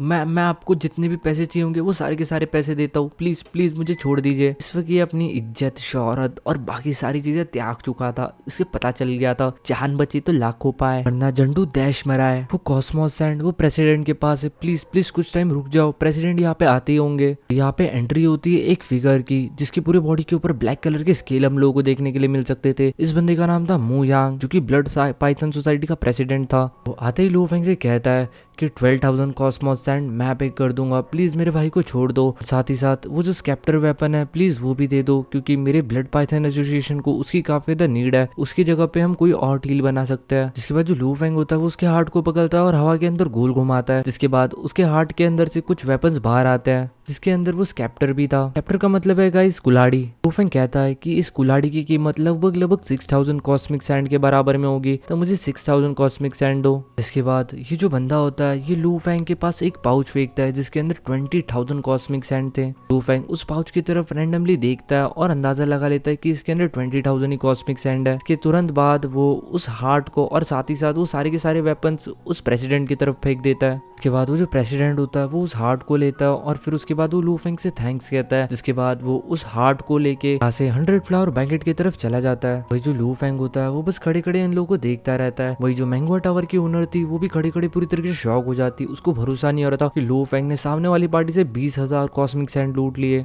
जो लू फेंग होता है वो मनी मन सोचता है कि जो प्रेसिडेंट था ये थोड़ा सा मुझे सही टाइप का बंदा लग रहा है, यानी कि ये थोड़ा चालाक किस्म का बंदा है, इसने सस्ते में मैटर को निपटा लिया। लू फेंग जानता था कि जो बंदा है ये काफी ज्यादा रिच है, इसके पास पैसों की कोई भी कमी नहीं है, ये पूरी की पूरे ब्लड पाइथन सोसाइटी का प्रेसिडेंट है, तो डेफिनेटली इसके पास बहुत पैसा होगा। वही जो मैंगो टावर की वो जो लेडी होती है वो लू फेंग की तरफ आती है और कहती है लॉर्ड लुए आपके लिए यहाँ पे और ज्यादा टाइम रुकना सूटेबल नहीं होगा। जिसके बाद जो लू फेंग होता है वो उनकी तरफ देखता है और कहता है चलो ठीक है मैं यहाँ से जा रहा हूँ। जिसके बाद जो लू फेंग होता है वो मुरुशा को लेके यहाँ से चला जाता है, क्योंकि लू फेंग नोटिस कर चुका था कि वहाँ पे खड़े खड़े सारे के सारे जो इटर्नल ट्रू गॉड्स थे वो लू फेंग और इन सब लोगों का तमाशा देख रहे थे। डेफिनेटली ये लोग इन सब चीज़ों का फायदा उठा सकते थे, इसलिए जो लू फेंग होता है वो यहाँ से कल्टी मारने के बारे में ही सोचता है। जब लू फेंग जा रहा था तभी जो मैंगो टावर की ओनर होती है वो लू फेंग की तरफ देखती है और कहती है thank you so much Lord लुए रोया को बचाने के लिए, और फ्यूचर के अंदर हम लोग रोया की काफी अच्छी तरीके से केयर करेंगे। मैंगो टावर की ओनर थी वो समझ चुकी थी कि लू फेंग कोई ऑर्डिनरी बंदा नहीं है। लू फेंग ने बस एक रैंडम मूव से सामने वाले इटर्नल ट्रू गॉड लेवल के वॉरियर का हार्ट अपने हाथों के अंदर ले लिया। ये बंदा सही में एक मॉन्स्टर है, डेफिनेटली हुआंग सिटी का one of the most powerful eternal true God होगा। अभी भी इस औरत को एक चीज समझ नहीं आ रही थी कि लू फेंग इतने आसानी से उसकी इल्यूजन से कैसे इफेक्ट हो गया था। वही हम लोगों को बाकी के इटर्नल ट्रू गॉड्स देखने के लिए मिलता है जो कि आज की ये लड़ाई देख के काफी ज़्यादा सेटिस्फाई हो चुके थे। उनकी आत्मा तो एकदम तृप्त हो गई थी ब्लड पाइथन सोसाइटी के प्रेसिडेंट को इस तरीके से बेइज्जत होते हुए। वही आज से जाते जाते सारे के सारे इटर्नल ट्रू गॉड यही बात कर रहे थे कि पहले जो लू फेंग ने अपना कंट्रोल खो दिया था, क्या उसने वो जानबूझ के किया था या फिर उसके दिमाग के अंदर कोई छेद है या फिर उसका दिमाग खराब है। बट जो कुछ भी हो, जो लू फेंग की स्ट्रेंथ है वो काफी ज्यादा है, इसलिए यहाँ पे कोई भी लू फेंग के साथ पंगा लेने का रिस्क नहीं उठा सकता। वही धीरे धीरे करके यहाँ पे जितने भी इटर्नल ट्रू गॉड थे वो सारे के सारे चले जाते हैं। यहाँ पे बस दो लोग लुक जाते हैं, जो कि एंटियान था और वो एक दूसरा इटर्नल ट्रू गॉड जो कि मैंगो टावर के ओनर को पसंद करता था। एंटियान जो कि लू फेंग का दोस्त था वो मनी मन सोचता है कि उसका ये जो नया दोस्त है लू है ये सही में एक्सट्रीमली स्ट्रांग है, इसके साथ दोस्ती करके इसका सही में काफी ज्यादा फायदा होगा। वो मनी मन सोचता है कि साथ ही साथ ये जो बंदा है लू है, ये काफी ज्यादा अच्छा भी है, क्योंकि इतना ज्यादा स्ट्रांग होने के बाद भी उसने एंग टियोंग के साथ काफी अच्छी तरीके से बात की और उसके साथ काफी फ्रेंडली तरीके से बिहेव किया। एक चीज उसके भी समझ नहीं आई थी कि लू फेंग अपना कंट्रोल कैसे खो देता है, इतना ज्यादा स्ट्रांग पर्सन के पास इतनी कमजोर विल कैसे हो सकती है, कि पीछे जरूर कोई ना कोई कॉन्स्पिरेसी होगी। ये सोच के ये इस बात को टाल देता है। यहाँ पे जो दूसरा इटर्नल ट्रू गॉड था वो एंटेयान की तरफ आता है और कहता है वो तो तुम्हारा दोस्त था है ना, तो क्या तुम्हें पता है कि उसने इस तरीके से अपना कंट्रोल कैसे खो दिया। अभी जो एंटीयान होता है वो कहता है कि कई बार इस तरीके का कंट्रोल खोने का मतलब ये नहीं होता कि सामने वाले की विल पावर काफी ज्यादा कमजोर हो, भी ऐसा भी हो सकता है कि उसने विदाउट किसी रिस्ट्रिक्शंस के उन सारे इल्यूजन्स को अपने ऊपर काम करने दिया हो। कोई ऐसा क्यों करेगा, इसके पीछे बस दो ही रीज़न हो सकता है। एक तो उस पर्सन को ये सारी इल्यूजन्स बहुत ज़्यादा पसंद आ रहा है, या फिर उसे इस टावर की वुमेन काफ़ी ज़्यादा पसंद आ रही है। अब हम लोग जानते हैं कि इनमें से कोई भी रीज़न नहीं है। असली रीज़न तो ये था कि जो लू फेंग था वो अपनी टेक्निक प्रैक्टिस कर रहा था, एंड ये जो इल्यूजन था इसने उसकी टेक्निक को काफ़ी ज़्यादा एम्पलीफाई कर दिया था। हम लोग को ब्लड पाइथन सोसाइटी का हेडक्वार्टर देखने के लिए मिलता है, जहाँ पे काफ़ी सारे इटर्नल ट्रू गॉड्स थे। वो सारे के सारे आपस में बात कर रहे होते हैं कि इस बार हमारा जो ब्लड पाइथन एसोसिएशन है वो काफ़ी ज़्यादा एम्बेरस हो चुका है, वो कहीं पे भी शक्ल दिखाने के लायक नहीं बचा, क्योंकि एक नए नए इटर्नल ट्रू गॉड ने आके हमारी धज्जियाँ उड़ा दी। इवन थॉट हमें उसे 20,000 सैंड दे के उसे कंपनसेट भी करना पड़ा। ये सारी की सारी चीजें मंगवा टावर के अंदर हुई थी। सो डेफिनेटली काफी सारी इटर्नल ट्रू गॉड ने ये सारी चीजें देखी होगी, एंड कुछ ही टाइम के अंदर ये सारी की सारी जो बातें है वो हुआंग सिटी के अंदर फैल जाएगी। बाकी सारे लोग बकवास कर रहे थे, लेकिन वही हम लोग को वाइस प्रेसिडेंट लाई मू और प्रेसिडेंट मू यांग देखने के लिए मिलता है, जो दोनों के दोनों काफी ज्यादा शांत थे। जो प्रेसिडेंट मोलिन होता है वो वाइस प्रेसिडेंट लाइमू से कहता है कि वो सही में इतना ज़्यादा पावरफुल है कि उसने एक रैंडम मुंह से तुम्हारा दिल तुम्हारे बॉडी से अलग कर दिया। जो लाइमू होता है वो कहता है मैं इस तरीके का मजाक कैसे कर सकता हूँ जिसके अंदर हमारी पूरी की पूरी रेपुटेशन दाव पे लगी हो। इवन मुझे भी काफ़ी ज़्यादा गुस्सा आ रहा है उसके ऊपर, वो इतना ज़्यादा स्ट्रॉन्ग कैसे हो सकता है। उसके बाद जो प्रेसिडेंट होता है वो कहता है चलो ठीक है कोई बात नहीं, आज का ये जो मैटर है यहीं पे ख़त्म होता है, इसे फ्यूचर के अंदर ड्रैग नहीं किया जाएगा। वही जो वाइस प्रेसिडेंट होता है वो प्रेसिडेंट से बोलता है तो क्या इस तरीके से हम लोग इस लोहे को यहाँ से जाने देंगे के कारण हमारा ब्लड पाइथन सोसाइटी कहीं पे भी मुंह दिखाने लायक नहीं रह गया है। वही जो मू यांग होता है वो कहता है कि कोई ऑर्डिनरी ट्रू गॉड आके हमारे मुंह पे इस तरीके से चमाट मार दे, हम लोग डेफिनेटली इस तरीके की चीज़ को टॉलरेट नहीं कर सकते। बट वो जो इटर्नल ट्रू गॉड है वो काफ़ी ज़्यादा पावरफुल है, एंड साथ ही साथ अभी हम लोग उसके बारे में कुछ भी नहीं जानते, लेकिन वही हमारा जो एनिमी है वो हमारे बारे में सब कुछ जानता है। जिस इंसान के बारे में तुम कुछ ना जानते हो, इस तरीके के इंसान सबसे ज़्यादा खतरनाक एनिमी बन सकते हैं तुम्हारे। तो हम डेफिनेटली बिना पानी की गहराई ना पे उसके अंदर डुबकी नहीं लगा सकते। जब वक्त आएगा हम इस बंदे से भी निपट लेंगे, एंड जब वो वक्त आएगा मैं डेफिनेटली आज जो कुछ भी हुआ है इसका डबल से ट्रिपल उसको पे करने के लिए मजबूर करूंगा। इसी दिन के बाद जो लू है यानी कि लू फेंग का नाम होता है वो पूरी तरीके से पूरी की पूरी हुआंग सिटी के अंदर फैलना स्टार्ट हो जाता है। साथ ही साथ आज जो भी बकचोदी हुई थी ये भी काफी ज्यादा तेजी से वायरल हो रही थी। चारों तरफ लू फेंग के काफी सारे चर्चे हो रहे थे, जिसे देखो सब लोग लू फेंग के बारे में ही बात कर रहे थे। जो मैंगो टावर की ओनर होती है वो भी बेड पे लेटे लेटे इस वक्त लू फेंग के बारे में सोच रही होती है कि वो बंदा जिसे सब काफी ज्यादा कमजोर समझ रहे थे, बट एट द एंड वो बंदा काफी ज्यादा पावरफुल निकला। वो है आखिर तुम कौन हो और तुम अपने अंदर किस तरीके की मिस्ट्रीज को छुपा रहे हो। इसे देख के तो ऐसा लग रहा है जैसे कि यही लू फेंग की दीवानी बन चुकी है। सीन शिफ्ट होता है और हम लोग को देखने के लिए मिलता है कि जो बात होती है यांगफेंग पेविलियन मास्टर की तरफ पहुंच जाती है। यांगफेंग पेविलियन मास्टर कहता है कि वहाँ पे मंगवा पेविलियन मास्टर भी थी और वो सब लोग भी थे, बट उसके बाद भी उनमें से किसी ने कुछ भी नहीं किया। इवन जो वाइस प्रेसिडेंट है उसने 20,000 कॉस्मिक सैंड लोहे को दे भी दिए। वो ये सब जानता था कि ये सब चीजें करने के बाद उसकी पाइथन सोसाइटी ट्राइब की काफी ज्यादा बदनामी होगी, उसके बाद भी उसने ये सब चीजें किया। इसका मतलब इस बंदे के अंदर दम तो है। इसका मतलब ये नहीं है कि जो प्रेसिडेंट है वो लोहे को इस तरीके से जाने देंगे, वो बस सही मौके का इंतजार कर रहा है। यहाँ पे एक लड़की होती है जिसका नाम मू यांग होता है। वो अपने अंकल से पूछती है कि अंकल मास्टर यांगफेंग आपको क्या लगता है कि इन दोनों में से कौन ज्यादा पावरफुल है। उसके अंकल कहते हैं कि रही बात उस प्रेसिडेंट की तो वो डेफिनेटली काफी ज्यादा रूथलेस पर्सन है। डेफिनेटली हुआंग सिटी के अंदर वो one of the most powerful eternal true God है। इवन उसने काफी सारे इटर्नल ट्रू गॉड को मारा भी है। ऑलरेडी इतने सारे वर्ड ट्रू गॉड्स को मार चुका है कि इवन हम इन सब चीजों को इन्वेस्टिगेट भी नहीं कर पाए। रही बात लोहे की तो उसके बारे में हम कुछ भी नहीं जानते। वो बंदा अभी भी पूरी तरीके से मिस्टीरियस है। तो इन दोनों में से कौन स्ट्रांग है ये तो बस हमें एक फाइट होने के बाद ही पता चलेगा। वही सीन शिफ्ट होता है, हम लोग को एक बहुत बड़ा पैलेस देखने के लिए मिलता है जिसके अंदर मू लिमैंग होता है। उसे अभी अभी एक न्यूज़ मिली होती है कि जो सिटी लॉर्ड मेंशन है उसने लू फेंग के रैंक को अपग्रेड कर दिया है। इस लोहे को पहले क्लास डी के अंदर रखा जाता था, अभी उसे क्लास ए के अंदर शिफ्ट कर दिया गया है। ये ऐसी रैंक्स थी जिसे कोई भी इटर्नल ट्रू गॉड नहीं बढ़ा सकता था। सारी चीजें बस सिटी लॉर्ड मेंशन के अंदर होती थी, एंड अगर किसी की रैंक बढ़ती भी है तो बारी बारी से बढ़ती थी। लेकिन लू फेंग डायरेक्ट क्लास डी से क्लास ए के अंदर आ चुका था। पूरे की पूरे हुआंग सिटी के अंदर जो क्लास ए के इटर्नल ट्रू गॉड्स होता है उनसे पंगा लेने की हिम्मत कोई भी नहीं करता। इवन जो हुआंग आर्मी है वो भी ऐसे लोगों से पंगा नहीं लेती, कि वो जानती है कि पूरी की पूरी हुआंग आर्मी भी मिलकर अगर क्लास ए के इटर्नल ट्रू गॉड के साथ फाइट करने के लिए गई तो डेफिनेटली काफी ज्यादा डिस्ट्रक्शन होगा। वही सीन शिफ्ट होता है हम लोगों को लू फेंग देखने के लिए मिलता है, जो कि फायर एलम रेस्टोरेंट के अंदर बैठा हुआ था। फायर एलम रेस्टोरेंट वही जगह थी जहाँ पे जो मोरूशा था वो लू फेंग को स्टार्टिंग के अंदर लेके गया था चिकन बिरयानी खिलाने के लिए। चिकन बिरयानी से याद आया कि आज ईद है, तो जो मेरे मुस्लिम भाई है उन लोगों को ईद मुबारक। तो वापस आते हैं एक्सप्लेनेशन की तरफ, जिसके अंदर हम लोगों को देखने के लिए मिलता है कि जो लू फेंग और यान टियान यान है, यानी कि लू फेंग का दोस्त, ये दोनों साथ में बैठ के मस्त दारू पी रहे थे। इन कुछ दिनों के अंदर काफी सारे फोर्सेस के लोग जो थे वो डायरेक्टली लू फेंग से मिलने के लिए आ रहे थे।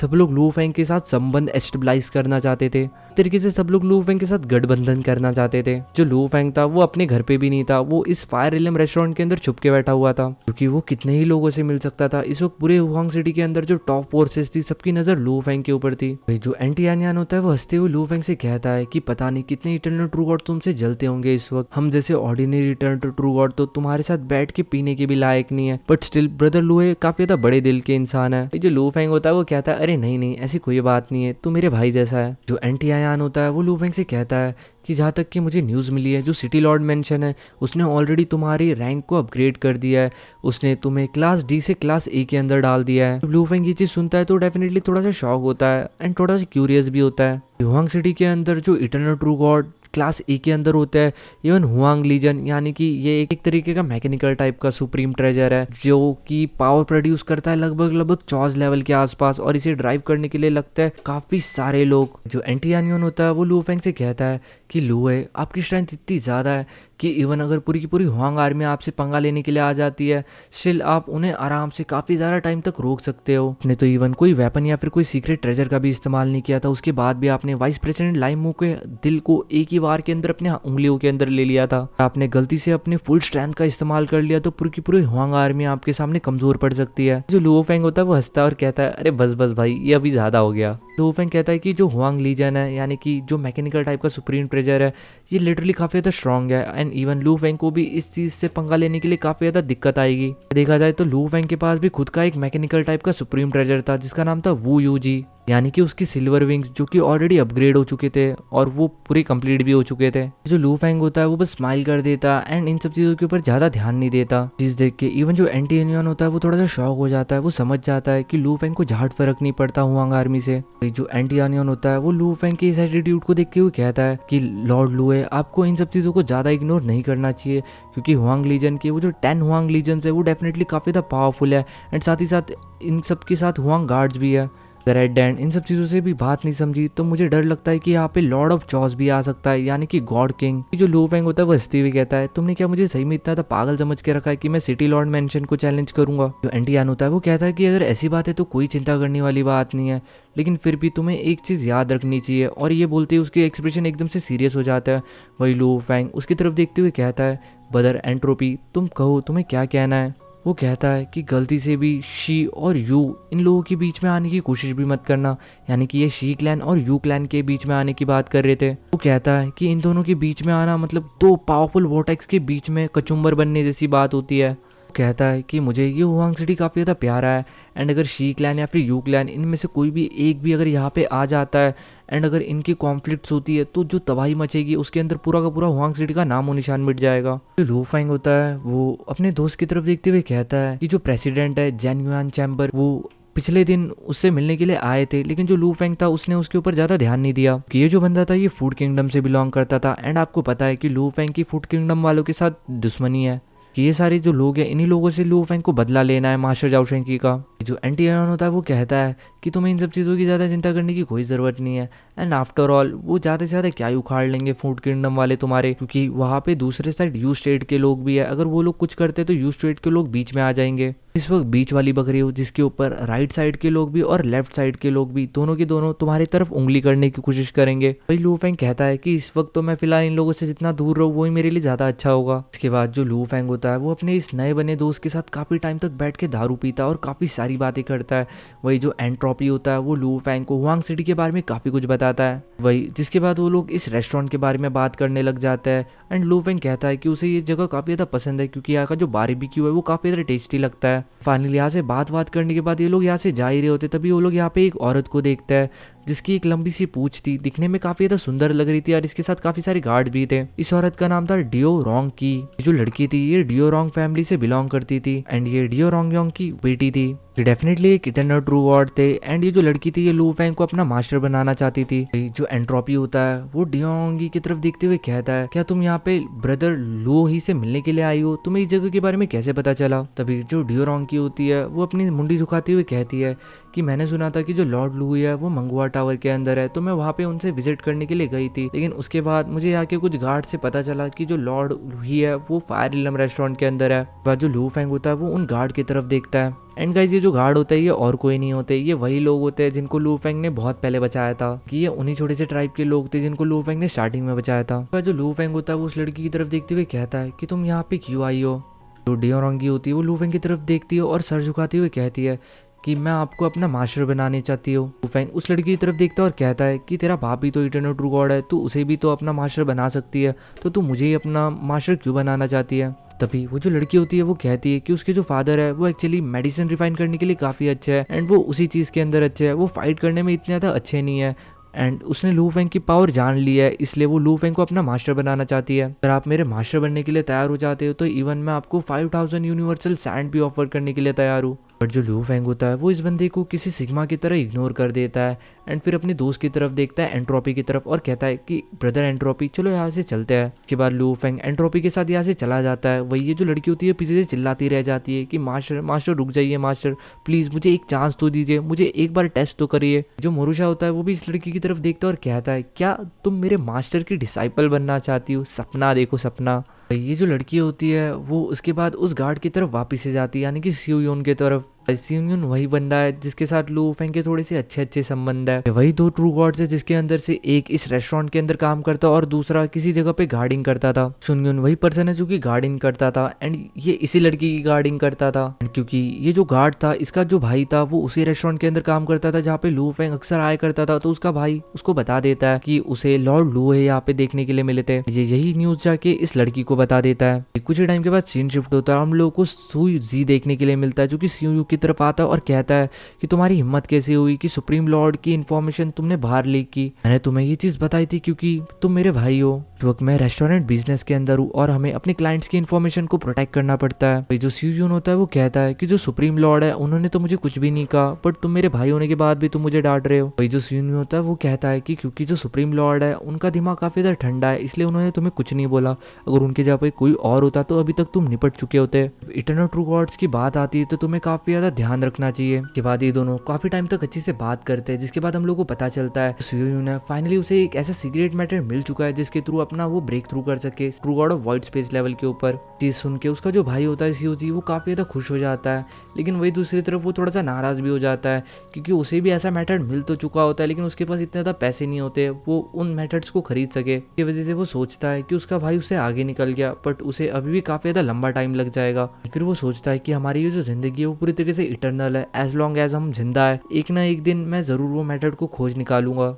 वो दिन भी दूर नहीं जब मैं true God of wide space level के ऊपर पहुंच जाऊंगा। सीन शिफ्ट होता है, हम लोगों को ब्लड पाइथन सोसाइटी का हेडक्वार्टर देखने के लिए मिलता है। वहाँ पे जो वाइस प्रेसिडेंट और प्रेसिडेंट होता है वो लू फैंग के बारे में बात कर रहे होते हैं कि पिछले कुछ दिनों से लू फैंग जो है वो काफी ज्यादा पॉपुलर हो चुका है पूरे के पूरे हुआंग सिटी के अंदर। एंड जब लू की बात होती है तो हमारे जो ब्लड पाइथन एसोसिएशन है उसे भी मेंशन किया जाता है। भाई ये सारी चीजें सुन के जो वाइस प्रेसिडेंट लाइमो होते हैं वो काफी ज्यादा गुस्सा हो चुका होता है और वो कहता है तुम कुछ टाइम के लिए अपना मुंह बंद रख सकते हो। ऐसे तो ये वाइस प्रेसिडेंट था लेकिन उसके बाद भी इसने प्रेसिडेंट के मुंह पे इतना गुस्से में बोल दिया था। उसके बाद जो प्रेसिडेंट होते हैं वो थोड़ा शांत हो जाते हैं और फिर वो कहता है अच्छा ठीक है, मुझे तुम्हारे बकवास के अंदर नहीं पड़ना, लेकिन जो मैंने तुम्हारा कंपनसेशन पे किया था 20,000 कॉस्मोस सैंड का, मुझे वो दे दो, क्योंकि इस वक्त मैं काफ़ी ज़्यादा गरीब हूँ। तभी जो वाइस प्रेसिडेंट होता है वो कहता है कि प्रेसिडेंट देखो, मेरे पास जितने पैसे थे मैं ऑलरेडी आपको सारे के सारे दे चुका हूँ, और अभी बस आपको देने के लिए 5,000 कॉस्मिक सैंड बचे हुए हैं, वो मैं आपको फ्यूचर के अंदर ज़रूर लौटा दूंगा। भाई इस वक्त जो वाइस प्रेसिडेंट होता है वो थोड़ा सा कंफ्यूज हो जाता है, उसे भरोसा नहीं हो रहा था कि जो प्रेसिडेंट मू यान है वो तो पूरे के पूरे ब्लड पाइथन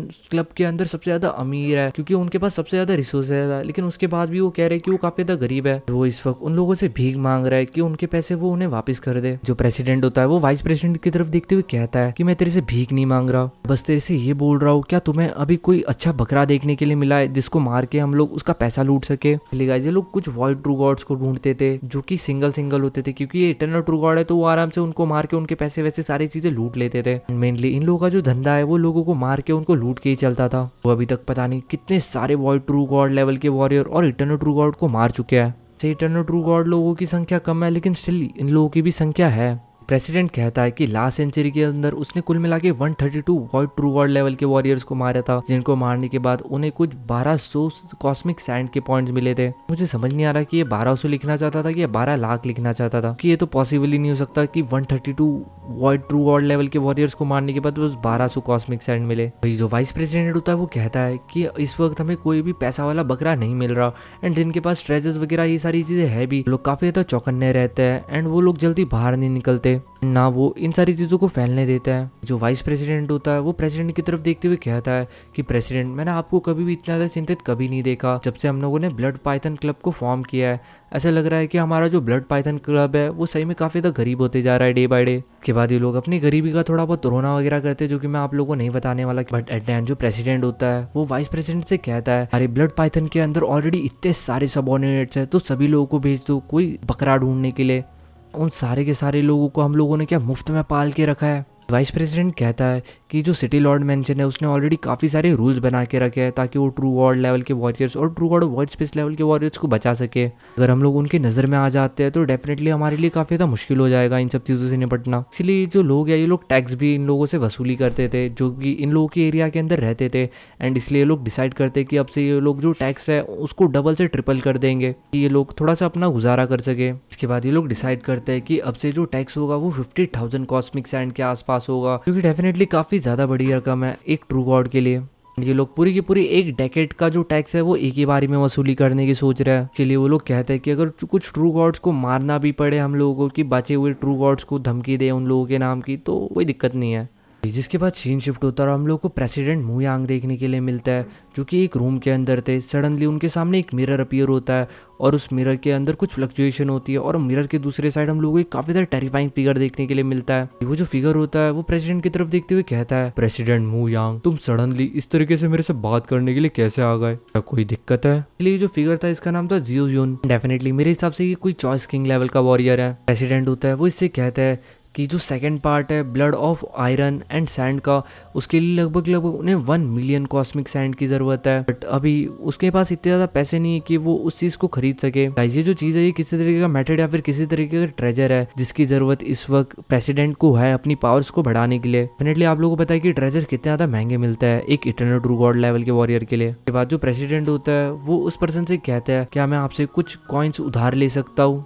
इसके बाद हम लोग को देखने के लिए मिलता है जो सामने वाला बंदा होता है ये प्रेसिडेंट को थोड़ा सा भाषण देता है और कहता है कि अगर तुम किसी और जगह के ऊपर होते या फिर तुम यांगफैंग हॉल या फिर किसी और जगह पे होते तो वो लोग डेफिनेटली तुमको ये सारी चीज़ें बिल्कुल भी बाय करने की चांस नहीं देते, बट क्योंकि तुमने हमारे साथ काफ़ी ज़्यादा लंबे टाइम तक काम किया है एंड तुमने पहले काफ़ी कुछ उखाड़ के भी हम लोगों को दिखाया है, तो इस बार हम तुम्हारी मदद करते हैं। हम तुम्हें ये प्योर आयरन और ब्लड सैंड मेथड तुम्हें देते हैं। डेफिनेटली ब्लड कल्टीवेशन का one of the most advance blood cultivation method है। प्रेसिडेंट मू यांग इस चीज़ को सुनते तो डेफिनेटली पूरी तरीके से शॉक हो जाता है, क्योंकि इस मेथड को प्रैक्टिस करके वो जल्दी चौथ रिलम तक पहुंच सकते थे। एंड ये जो मेथड था ये perfect blood line cultivation method था। के बाद वो जो सामने वाला फिगर होता है वो प्रेसिडेंट से कहता है कि तुम ब्लड पाइथन क्लब को चलाते हो, डेफिनेटली तुम्हारा ये जो क्लब है ये थोड़ा स्लो काम कर रहा है, लेकिन अगर तुम्हें ज़्यादा पैसे बनाने हैं तो तुम्हें थोड़ा बहुत रिस्क लेना पड़ेगा। जो मू यांग होता है उसकी आंखें धीरे धीरे करके और ज़्यादा कोल्ड होती जाती है और उसके एक्सप्रेशन चेंज होते हैं और वो कहता है ऐसे ही उसे आयरन ब्लड सैंड मैटर मिल जाएगा, उसके बाद वो हुआंग सिटी को छोड़ के चला जाएगा। फिर उसके बाद चाहे इस सिटी के अंदर कुछ भी हो, सिटी लॉर्ड मेंशन और फूड कंट्री के बीच में कितनी भी फाइट्स क्यों ना हो जाए, वो कभी इन्वॉल्व नहीं होगा। मेरे ख्याल से ये सारी चीजें उसने मन के अंदर कही थी कि वो फूड कंट्री का भी फायदा उठाने की सोच रहा था।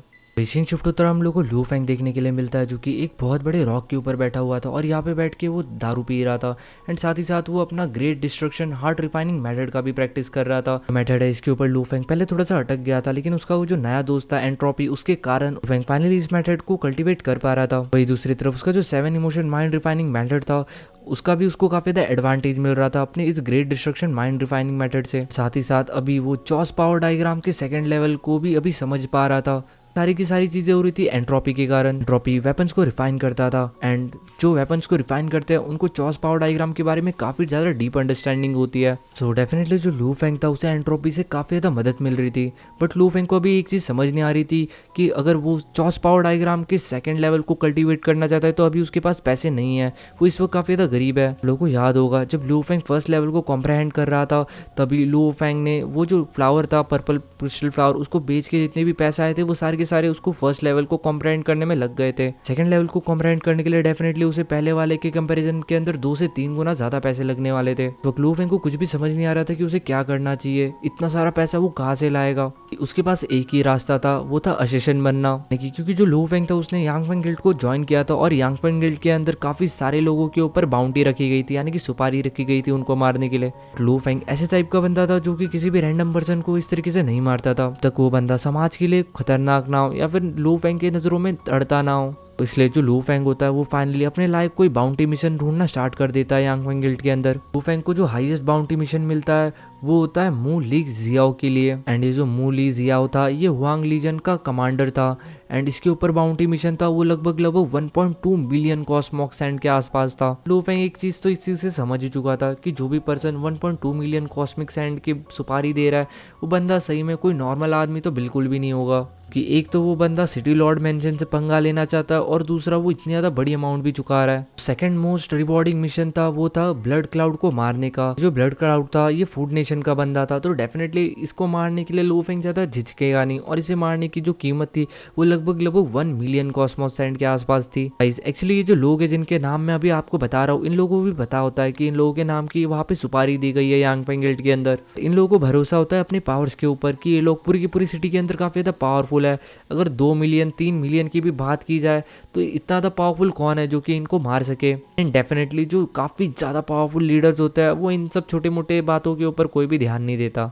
लोग के तो अपने अलग ही रूलिंग किंगडम्स होते हैं। ये जो ब्लड क्लाउड था जो कि सेकंड नंबर के ऊपर था इसके ऊपर लगभग 1 मिलियन कॉस्मॉस सैंड की बोली लगाई हुई थी। थर्ड नंबर के ऊपर था उसके ऊपर कम से कम 53 लाख की बोली लगी हुई थी। फोर्थ नंबर के ऊपर था उसके ऊपर 18 लाख की बाउंटी थी। जो फिफ्थ नंबर के ऊपर था उसके ऊपर लगभग 12 लाख की बाउंटी थी। एंड जो 12 लाख वाला बंदा था ये और कोई नहीं, ये ब्लड पाइथन गिल्ड का लीडर था मू यांग। से कुछ टाइम पहले लू फेंग की कंट्रोवर्सी हुई थी। ये वही प्रेसिडेंट मू लियान है जिसने लू फेंग को 20,000 कॉस्मिक सैंड दिए थे। स्टार्टिंग के 3 लोग थे, उन लोगों के ऊपर डेफिनेटली काफी ज्यादा बड़ी बड़ी बोलियां लगी हुई थी, लेकिन उन तीनों के बारे में कोई भी इंफॉर्मेशन हुआंग सिटी के अंदर नहीं थी, ना ही एंट्रोपी ने उसे दी थी।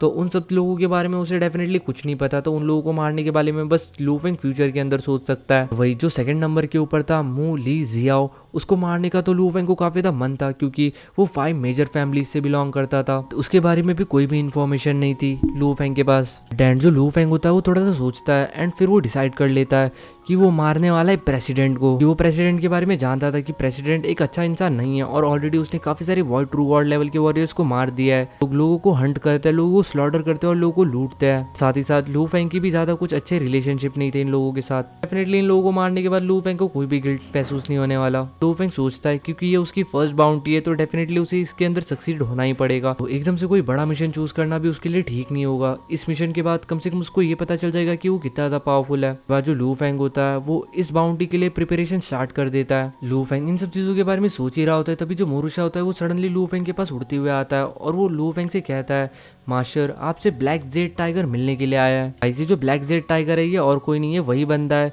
जो कि लू फेंग को स्टार्टिंग के अंदर मिला था जब लू फेंग ओरिजिन कॉन्टिनेंट के अंदर आया था। इसी बंदे ने लू फेंग को पूरा पूरा हुआंग सिटी घुमाया था, आप लोगों को याद होगा। हाँ वैसे तो नाम मू यू ही है, लेकिन ये एक जेड टाइगर है, इसलिए जो मोरूशा था वो उसे ब्लैक जेड टाइगर बुला रहा था।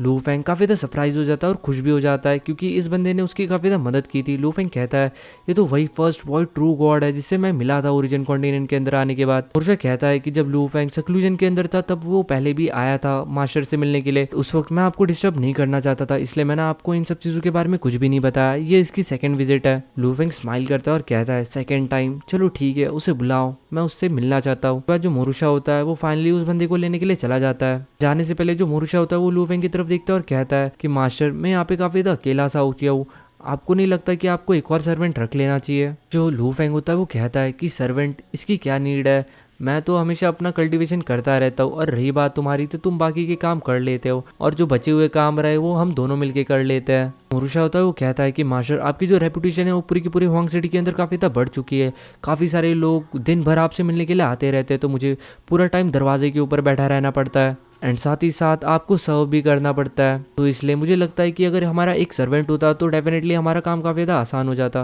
कहीं ना कहीं जो मोरूशा था वो भी चाहता था कि एक छोटा सर्वेंट भी हो जो कि उसके अंडर में काम करे और मोरूशा उससे थोड़ा सा अपना काम करा सके। जो लू फेंग था वो कहीं ना कहीं मोरूशा के इंटेंशंस को समझ चुका था, क्योंकि आफ्टर ऑल जो मोरूशा था वो एक सेक्टर 20 था जो कि एक इटर्नल ट्रू गॉड लेवल का वॉरियर है, जो कि डेफिनेटली काफ़ी ज़्यादा पावरफुल है। और इस तरीके के एक नोबल क्रिएचर से लू फेंग कब तक एक सर्वेंट वाला काम कराएगा। उसे भी ये सारे काम करने के लिए अच्छा नहीं लगता होगा, लेकिन आफ्टर ऑल वो लू फेंग का सोल स्लेव है, इसलिए वो मना भी नहीं कर सकता। जो लू फेंग होता है वो स्माइल करता है और कहता है चलो ठीक है, अगले कुछ दिनों के अंदर मैं एक सर्वेंट रिक्रूट कर लूँगा। वही जो मोरूशा होता है वो स्माइल करते हुए कहता है अरे मास्टर इतनी भी जल्दी नहीं है, आप आराम से कर सकते हो। इसके बाद वो ब्लैक जेड टाइगर को लेने के लिए चला जाता है। उसी टाइम के अंदर जो ब्लैक जेड टाइगर होता है वो अंदर आ जाता है और वो अंदर आते ही सबसे पहले लू फेंग को ग्रीट करता है। लू फेंग होता है वो मू ये की तरफ देखते हुए कहता है कि तुम मेरे से मिलने के लिए क्यों आए हो। जो ब्लैक जेड टाइगर होता है वो लू फेंग से कहता है कि सुप्रीम लॉर्ड आपने मुझसे कहा था कि मैं आपसे एक बार मदद मांगने के लिए आ सकता हूँ। जो लू फेंग होता है वो इसकी तरफ देखता है और स्माइल करते हुए कहता है अरे हाँ मैंने कहा था, मैंने तुमसे प्रॉमिस किया था, लेकिन याद रखना जो मेरा प्रॉमिस है वो काफ़ी ज़्यादा वैल्यूएबल है, तो क्या तुम मेरे प्रॉमिस को अभी इस वक्त इस्तेमाल करना चाहते हो। ये जो मोहे होता है वो जानता था कि जो लू फेंग है वो काफ़ी ज़्यादा अच्छा बंदा है, ये यही बंदा था जिसके ऊपर जो मो यूहे था वो भरोसा कर सकता था। इसलिए जो मो यूहे होता है वो अपने हाथों को फ्लिप करता है, तुरंत उसके हाथों के अंदर एक छोटा सा ग्रे हैमर आ जाता है। ये वेपन लू फेंग को दिखाते हुए कहता है सुप्रीम लॉर्ड ये मेरी जिंदगी की सबसे बड़ी खोज है। लू फेंग इस वेपन की तरफ देखता है तो थोड़ा सा शॉक हो जाता है क्योंकि एक इटर्नल ट्रू गॉड लेवल का वेपन था। लू फेंग उस पर्सन की तरफ देखता है और कहता है कि तुम्हें डर नहीं लगता कि मैं तुमसे ये वेपन छीन लूंगा। मोहे कहता है कि नहीं सुप्रीम लॉर्ड मुझे आपके ऊपर पूरा भरोसा है, एंड वैसे भी आज नहीं तो कल कोई ना कोई मेरे से ये वेपन छीन ही लेगा, इसलिए ये मैं आपको देना चाहता हूँ। मैं बस आपसे एक चीज मांगना चाहता हूँ कि आप मेरे 3 बच्चों में से किसी एक बच्चे को अपना डिसाइपल बना लीजिए। उसके बाद जो लू फेंग होता है वो उस हैमर को ले लेता है और उस हैमर की तरफ देखता है एंड फिर उस हैमर की तरफ देखते हुए कहता है ये इंडीड एक ट्रू गॉड लेवल का वेपन है एंड इसकी जो कीमत है ये लगभग 6000 कॉस्मिक सैंड के आसपास होगी। ये जो चीज़ है सही में काफ़ी ज़्यादा किस्मत से मिली होगी, हम इस चीज़ को बेच भी तो सकते थे। अभी जो ब्लैक जेड टाइगर होता है वो कहता है कि मैं इस चीज़ को बेच सकता था, लेकिन जैसे ही मैं इसको बेचता किसी न किसी को पता चल जाता कि मैंने इस चीज़ को बेचा हुआ है। जो पावरफुल लोग हैं वो डेफिनेटली मेरे पीछे आते हैं मुझे मारने के लिए, मेरे से मेरे पैसे लूटने के लिए। तो इसलिए मेरे दिमाग में बस उस वक्त एक ही ख्याल था कि आप ही हो जिसे मैं ये चीज़ दे सकता हूँ और आपके साथ ये डील कर सकता हूँ।